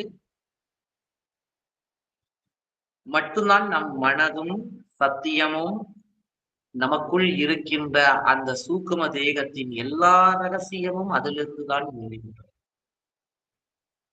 அதை சுயநல நோக்கத்துக்கு யாரும் பயன்படுத்திடக்கூடாதுன்னு வாழையடி வாழையாக குருமார்கள் அதை ரகசியமாக குரு சிஷ்ய உறவோடு அதை காத்து வந்துகிட்டு இருக்கிறாங்க. நிறைய பேர் எனக்கு தெரியல, இங்க மலேசியால எத்தனை பேருக்கு அது தெரியுதுன்னு. ஏதோ என்னுடைய குருமார்கள் ஆசீர்வாதத்தால என்னுடைய பஞ்ச குருமார்கள் ஹைகிரீவர், ஆதிசங்கரர், கும்பேஸ்வரியின் மைந்தன் கும்பமுனி, அகத்திய குரு, லோகமுத்திரை, அந்த வாழை திருபுர சுந்தரியினுடைய அனுகிரகமும் ஆசீர்வாதத்தினால ஏதோ இந்த இந்த இந்த மூடனுக்கு கொஞ்சம் கொஞ்சமாச்சும் அது புரியுது. அது எனக்கு தெரிஞ்ச விஷயங்களை அதை உங்க இடத்துல பகிர்ந்துகிட்டு இருக்கிறேன். அதுல ரொம்ப முக்கியமான இந்த சாம்பவிய பத்தி கொஞ்சம் சொல்றேன். குடிக்க முடிஞ்சால் குடிச்சுக்குங்க, இல்லைன்னா பரவாயில்ல. இந்த சாம்பவின்னு சொல்லக்கூடிய ஒரு விஷயத்தை வைத்து உங்களுடைய மூச்சின் வழியாக அது ஊடுருவி போய் அந்த மூச்சின் கணக்கு கண்டறிய வேண்டும். இந்த மூச்சு எப்படி நடக்குது? அட்டகர்மம் செய்ய வேண்டும், அட்டகர்மம் ஆட வேண்டும். ஒரு பாடலே இருக்கு. அஷ்டமா சித்தி பெற வேண்டும், ராஜயோகத்தில் மேலோகி போக வேண்டும். அப்படி வேணும் அப்படின்னாக்க அடிப்படையா இது தெரிய வேண்டும். நம் விடுகின்ற மூச்சு நம்மளுடைய கட்டுப்பாட்டுல இருந்து நடக்கல.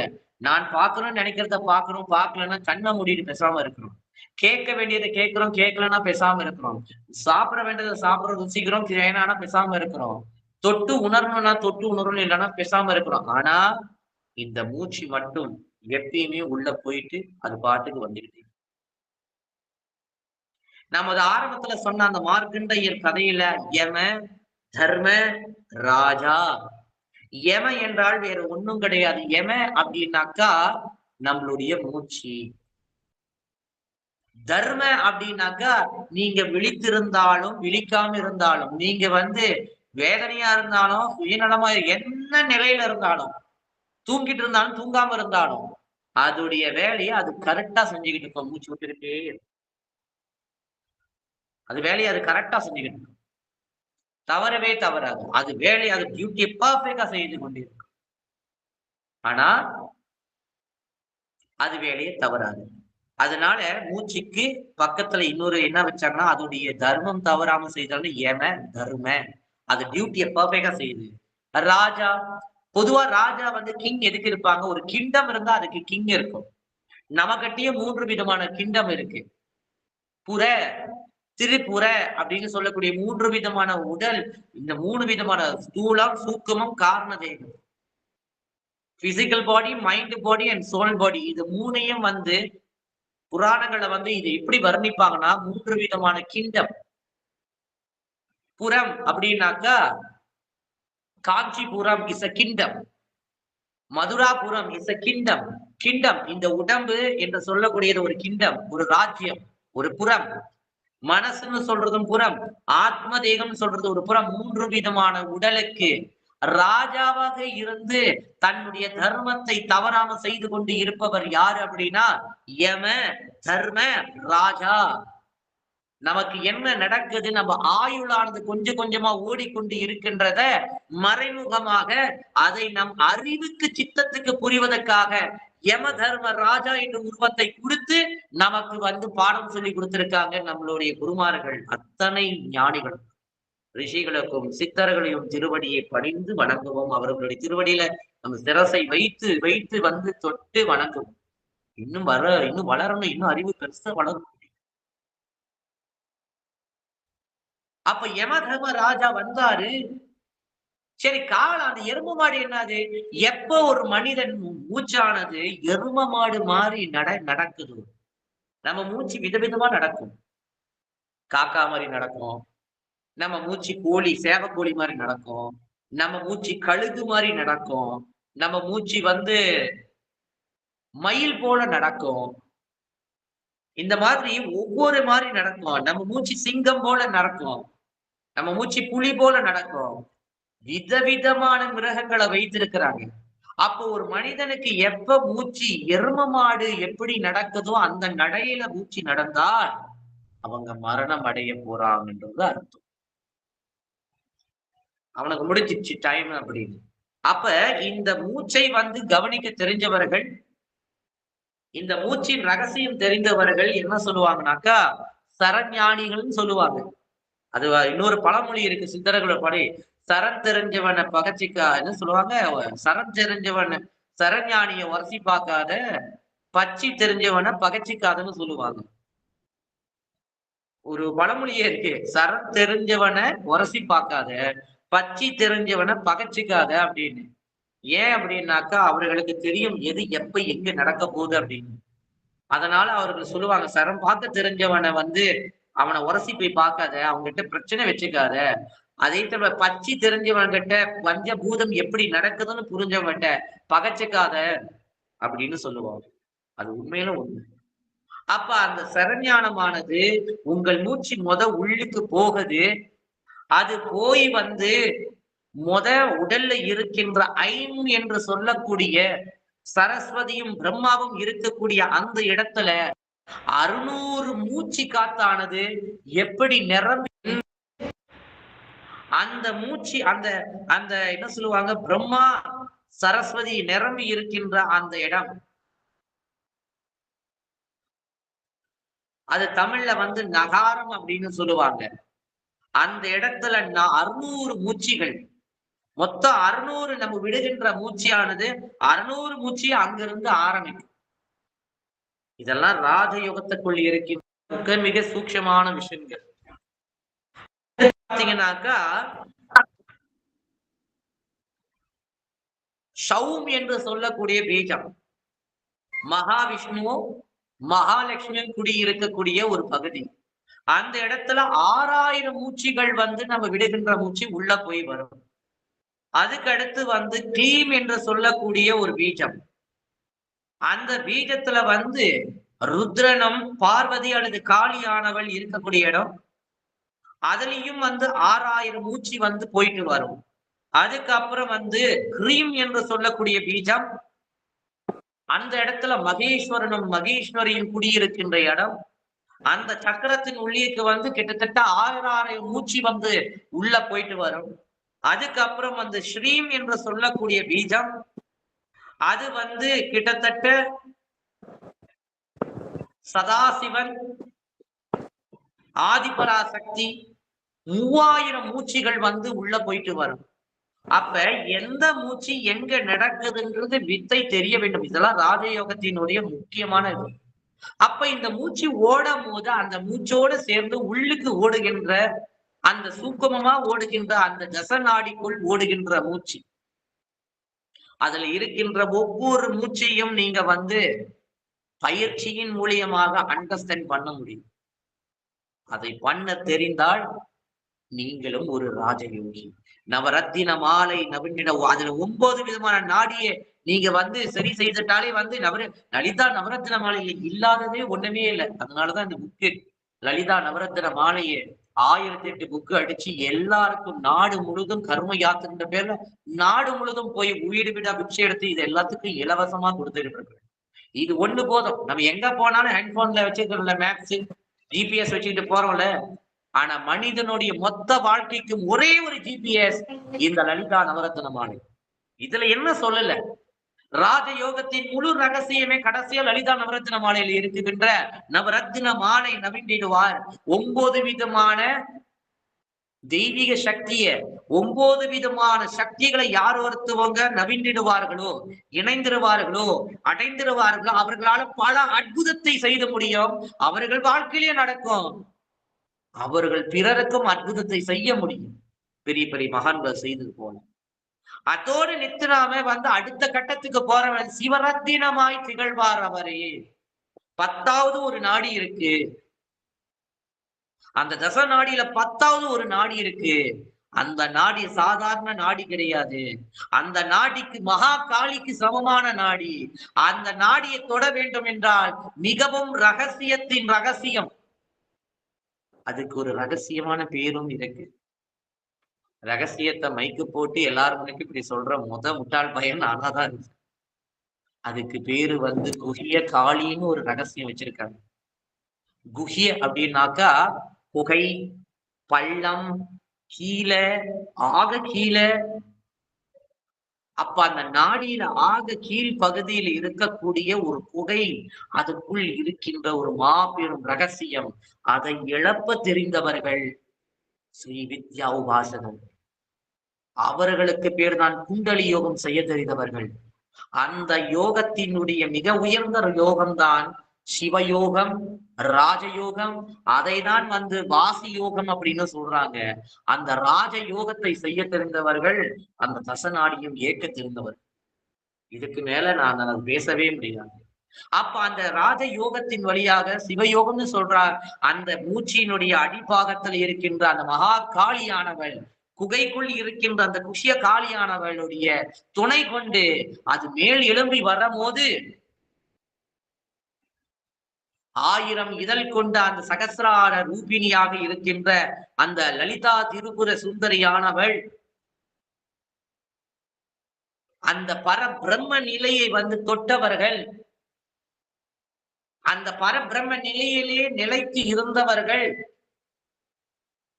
அந்த பரபிரம்ம நாதர்கள், சித்தர்கள், யோகிகள், ஞானிகள், மகான்கள், அருளாளர். அப்படி வந்து இந்த ராஜயோகத்தை பயன்படுத்தி பயிற்சி பண்ணி அடுத்த கட்டத்துக்கு வந்து அவங்க வந்து ஞான யோகத்துக்கு அடையிறாங்க. அந்த பரபிரம்ம நிலையை அங்கேயே நின்று அந்த சுருதிகளை எல்லாத்தையும் வந்து கிரகித்து கொண்டு அந்த பரா பட்டாரிகா லலிதா திரிபுர சுந்தரியின் வழியாக வருகின்ற அந்த பரபிரம்ம ஞானத்தை எல்லாத்தையும் கிரகித்து கொண்டு இருக்கக்கூடியவர்கள், அதிலேயே தலைத்து இருக்கக்கூடியவர்கள் லலிதா நவரத்ன மாலையில வருவாங்க. வித்தே விளைவே சரணம் சரணம் வேதாந்த நீ வாசினியே சரணம். வேதத்தின் அந்தம், வேதத்தின் அந்தம், வேதாந்த நீ வாசினியே. வேதத்தின் அந்தம்ன்றது வேதாந்தம். இவ்வளவு நேரம் பக்தி இருந்து அப்படியே சொல்லிட்டு வந்தோம்னா அது எல்லாமே சித்தாந்தம். ராஜயோகம் வரைக்கும் இது எல்லாம் சித்தாந்தம். சித் என்றால் அறிவு, அறிவோடைய உச்ச நிலையை தொட்ட காரணத்தால் அந்த பரபிரம்ம ஞானத்தை போய் அடைய முடிஞ்சிச்சு. அந்த அறிவோடைய அடிப்படை அறிவிலிருந்து, பகுத்தறிவிலிருந்து, பக்தியிலிருந்து வளர்ந்து வளர்ந்து கர்மயோகம், அதுக்கப்புறம் வந்து அந்த கிரியா யோகம், ராஜயோகத்திலிருந்து அறிவை வளர்த்து வளர்த்து வளர்த்து வளர்த்து 99.9% வந்துட்டானே, 100% அது அடைய போது அவன் ஒரு பிரம்ம ஞானியாக ஆவறான். அவன் ஒரு பிரம்ம ஞானியாகவே மாறிடுறான். அந்த பிரம்ம ஞானியாக நின்று அதே நிலையில வேதாந்த நீ வாசினி, வேதத்துக்குடைய அந்தம்னு சொல்றது. வேதத்துடைய அந்தம், வேதத்துடைய கடைசி நிலை. இப்ப அறிவுடைய கடைசி நிலை நம்மளுடைய ராஜயோகம். அந்த ராஜயோகத்துடைய கடைசி நிலை அந்த பரபிரம்ம நிலையை அடையிறது. அந்த பரபிரம்ம நிலையிலே நின்று ஞான நிலையாக வந்து அவர்கள் அதுக்கப்புறம் பேசுறாங்க பாத்தீங்கன்னா, அதுக்கப்புறம் தான் அது ஆன்மீகம். நல்லா கேட்டுக்கங்க. பக்தியில நின்றுகிட்டு பேசுறது அது பக்தி யோகம், அது ஆன்மீகம் கிடையாது. நிறைய பேரு இந்த பிழையை வந்து செய்துகிட்டே இருக்கேன். குருநாதர் அடிக்கடிக்கு சொல்லுவாரு, ஆன்மீகம் தெரியாம அந்த வார்த்தையை சொன்னாலே மகா பாவம். உனக்கு வந்து ஆத்மா எங்க இருக்கு, அந்த பரபிரமம் புரியலையா, உன் அறிவு இன்னும் இடம் கொடுக்கலையா, கர்மா இடம் கொடுக்கலையா, உன் ஆத்மா எங்க இருக்குன்னு துல்லியமா சொல்லணும். இங்க இருக்கு அங்க இருக்குன்னா இங்கதான் இருக்கு. எப்படி அடைவது? மூச்சின் விளையாடுனா மூச்சியோட துல்லியமா சொல்லணும். இப்ப நான் இன்னைக்கு ஞாயிற்றுக்கிழமை இந்த வளர்ப்பிறையில, இந்த திதியில, இந்த நட்சத்திரத்துல நான் இத்தனாவது மூச்சியில என் மூச்சானது இந்த நிலையை போய் தொட்டுக்கிட்டு இருக்கு. அப்ப என்னுடைய ஆத்மத்தை வந்து போய் தொடணும்னா, அந்த ஆத்ம தேகத்தை தொடணும்னா அது எந்த நிலையில போய் நான் தொட முடியும்னு துல்லியமாக சொல்ல தெரியணும். அப்படி சொல்ல தெரியல அப்படின்னாக்கா நம்ம வந்து பக்தி யோகியாக இருக்கின்றேன். ஒரு சிம்பிளா சொல்லணும்னாக்கா, இப்ப நம்ம இங்க இருந்து வந்து கிடாக்கு போறோம். கிடாக்கு நம்ம கேரள இருந்து கிடாக்கு போறோம் அப்படின்னாக்கா, கேரள இருந்து கிடாக்கு போறோம்னா அந்த கிடா வந்து அதுதான் டெஸ்டினேஷன், லாஸ்ட் டெஸ்டினேஷன், நம்ம போய் சேரணும். அப்ப நம்ம இங்க இருந்து போகும்போது ரவாங்க கிடப்போம், தஞ்சுமாலை சொல்லுவாங்க, தஞ்சுமாலை கிடப்போம், சுக்காயை கிடப்போம், ஸ்லீம் ரிவர் கிடப்போம், இப்போ பேரா சிம்பாங்குலாயை கிடப்போம், இதெல்லாம் கிடப்போங்க. அப்ப இந்த போகின்ற பாதை அது அந்தந்த இடத்துக்கு ஒரு பயிர் இருக்கு. இது சிம்பாங்குலாய், இது ரவானு, இது கோபேங்கு, இது ஸ்லீம்லவரு, இது பேராங், இது தஞ்சோமாலின்னு. அந்த அந்த நிலையில இருக்கும் போது நமக்கு தெரியும், நம்ம அறிவுக்கு தெரியல நான் எந்த நிலையில இருக்கிறேன்னு. எடுத்தான ஸ்ட்ரெயிட்டா நான் இங்க கேரள இருக்கும் போதே நான் கிடாக்கு போயிட்டுன்னு சொன்னா அதுக்கு பேரு மூடத்தனம், முட்டாள்தனம். அது நிச்சயமா மூடத்தனம், முட்டாள்தனம் தான் அது. நான் பேசுறது மனசு வேதனைப்படுத்துறதுக்காக சொல்ல, நான் சத்தியத்தை பிரகடனம் செய்யறாங்க அப்படிதான் இருக்கும். நெருப்புனா நெருப்பு தான், சத்தியம்னா சத்தியம் தான். யார் மனதையும் நான் வேதனைப்படுத்துறதுக்காக பேசவே கிடையாது. சத்தியத்தை அப்படியே எடுத்து சொல்றேன்.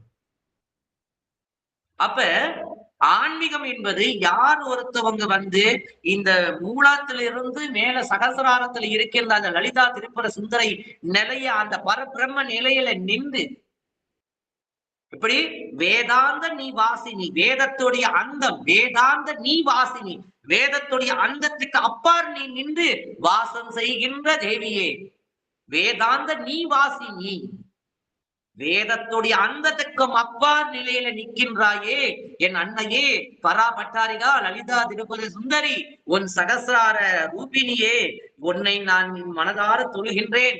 அந்த நிலையில், அந்த பரபிரம்ம நிலையிலே நிற்கக்கூடியவர்கள் அவர்கள் ஞான யோகி, அவர்கள் ஆன்மீகவாதி, அவர்கள் பேசுகின்ற வார்த்தை ஆன்மீகம்.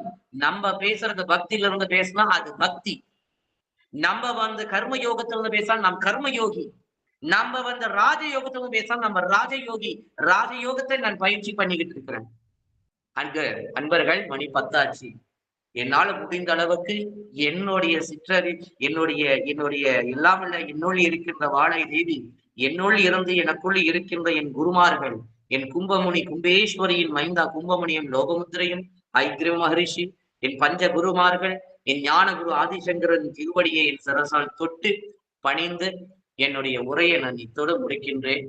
நான் மீண்டும் சொல்கின்றேன், ஆன்மீக அந்த பரபிரம்ம நிலையை, சகசிரார நிலையை தொட்டு அதிலேயே நின்று, தவத்திலே நின்று பேசக்கூடியவர்கள் அந்த பிரம்ம ஞானிகள் தான் உண்மையான ஆன்மீகவாதி.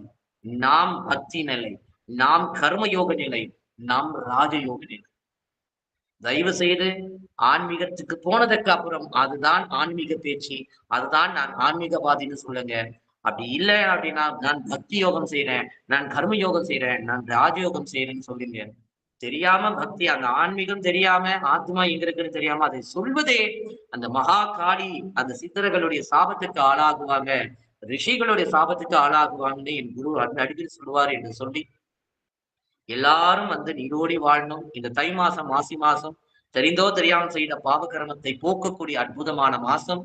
அது 144 வருடத்துக்கு ஒரு தடவைதான் இந்த மாதிரி கிரக அமைப்பு முறையும், 30 வருடத்துக்கு ஒரு தடவைதான் கும்பராசிக்கு சனி பகவான் வருவாரு.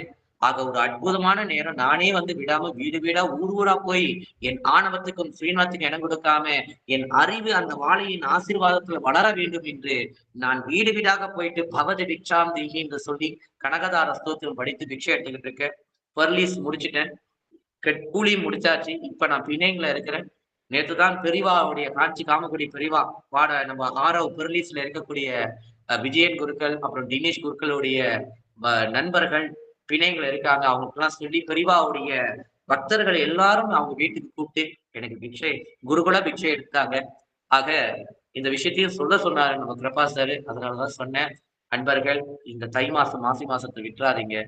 கர்மத்தை பத்தி புரிந்து கொண்டு ஒரு நட்பு நீங்க கேட்க போறீங்கன்னா நட்பு ஒரு கூட கேளுங்க. நம்ம நண்பர்களா பேசுவோம். நான் இன்னும் பெரிய எல்லாம் தெரிஞ்ச ஒரு பருப்பு மாதிரியும் ஒரு குரு மாதிரியும் இல்லாம நம்ம நட்போட பேசுவோம். நீங்களும் ஏன்னா எனக்கு என் குருநாதர் எனக்கு கிடைச்ச, நம்ம எல்லாம் நண்பர்களா நட்போடு ஒன்னோட நான் கிருபா சார் கூட எனக்கு தெரியாதது அவர்கிட்ட ஒரு புக்கு நான் எடுத்து படிப்பேன். அவரு சில விஷயம் பேசுவாரு. மாஸ்டர் நீங்க இப்படி பண்ணணும், சாமி சாமின்னு கூப்பிட்டு ஊரே சாமி சாமின்னு கூப்பிடுது. அவர் வாய் இருக்க ஜெகன்மாதா, ஊரே இப்ப போராட்டம்லாம் சுவாமி சுவாமின்னு கூப்பிட ஆரம்பிச்சுட்டாங்க.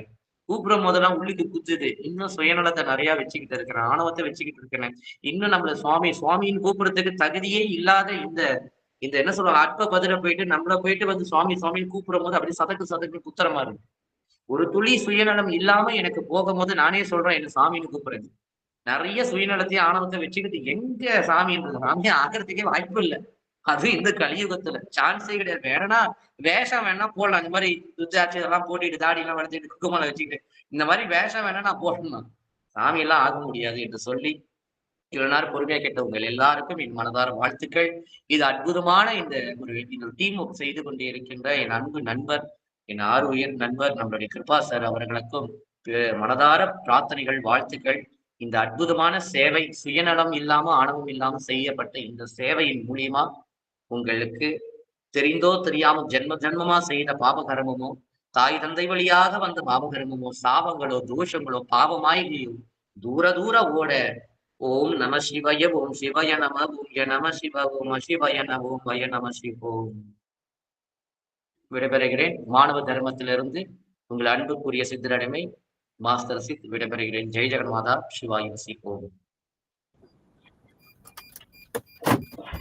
ஸ்ரீமாத்ரே நமஹ, ஸ்ரீ குருபியோ நமஹ. ரொம்ப அருமையாக இன்னைக்கு நமக்கு ஸ்டார்ட் நடத்தி கொடுத்த நம்மளுடைய சுவாமி சொன்னா கடுப்பாவாரு. ஸோ பிரபு அடியினுடைய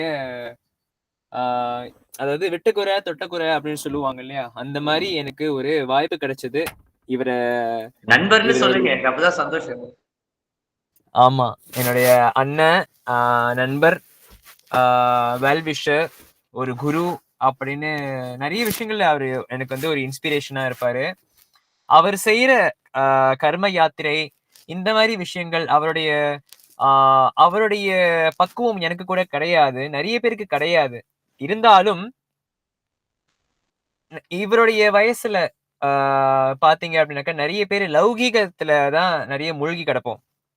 ஆனா அவரு மனிதர்களுடைய நலனுக்காக நிறைய விஷயங்கள், அவருடைய சொந்த காசும் சரி, அவருடைய சுக போகங்களை விடுத்து, அவருக்கு எந்த ஒரு இதுவும் தேவையில்லை. அவர் பாட்டுக்கு நினைச்சாருன்னா அவருடைய இருக்கிற நாலேஜ் வந்து வீட்லயே வந்து அவர் இருந்து எல்லாமே செய்யலாம்.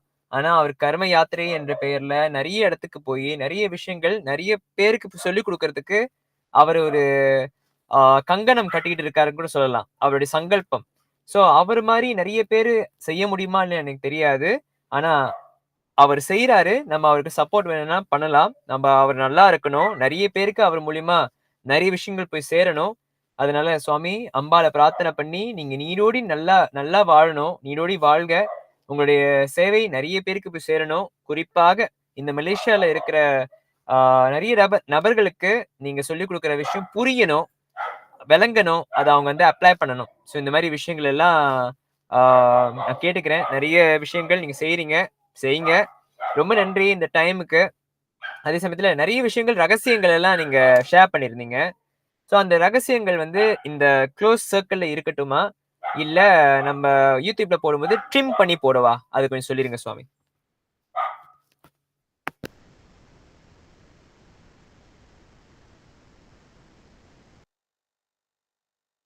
இல்ல போடலாம், தாராளமா போடலாம். ஏன்னா அது நான் சொன்ன விஷயத்த மட்டும் வச்சு அங்க ஒண்ணும் பண்ண முடியாது.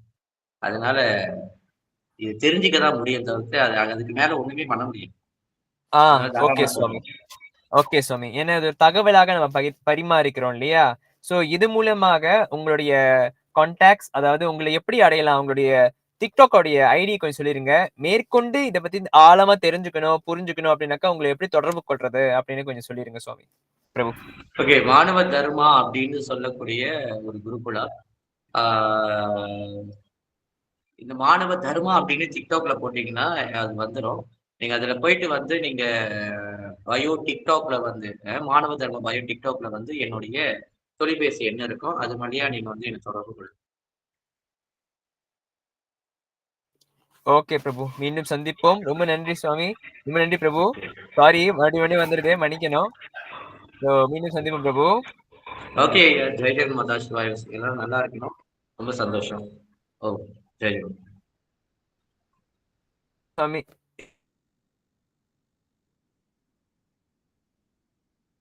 ஓகே, மேற்கொண்டு கேள்விகள் இருந்தாக்கா தாராளமாக அப்புறமா சுவாமியோட கான்டாக்ட் நம்பர் குரூப்ல ஷேர் பண்ணி விடுறேன், நீங்க அப்ப கேட்கலாம். சரிங்களா? நன்றி ஃபார் ஜாயினிங்.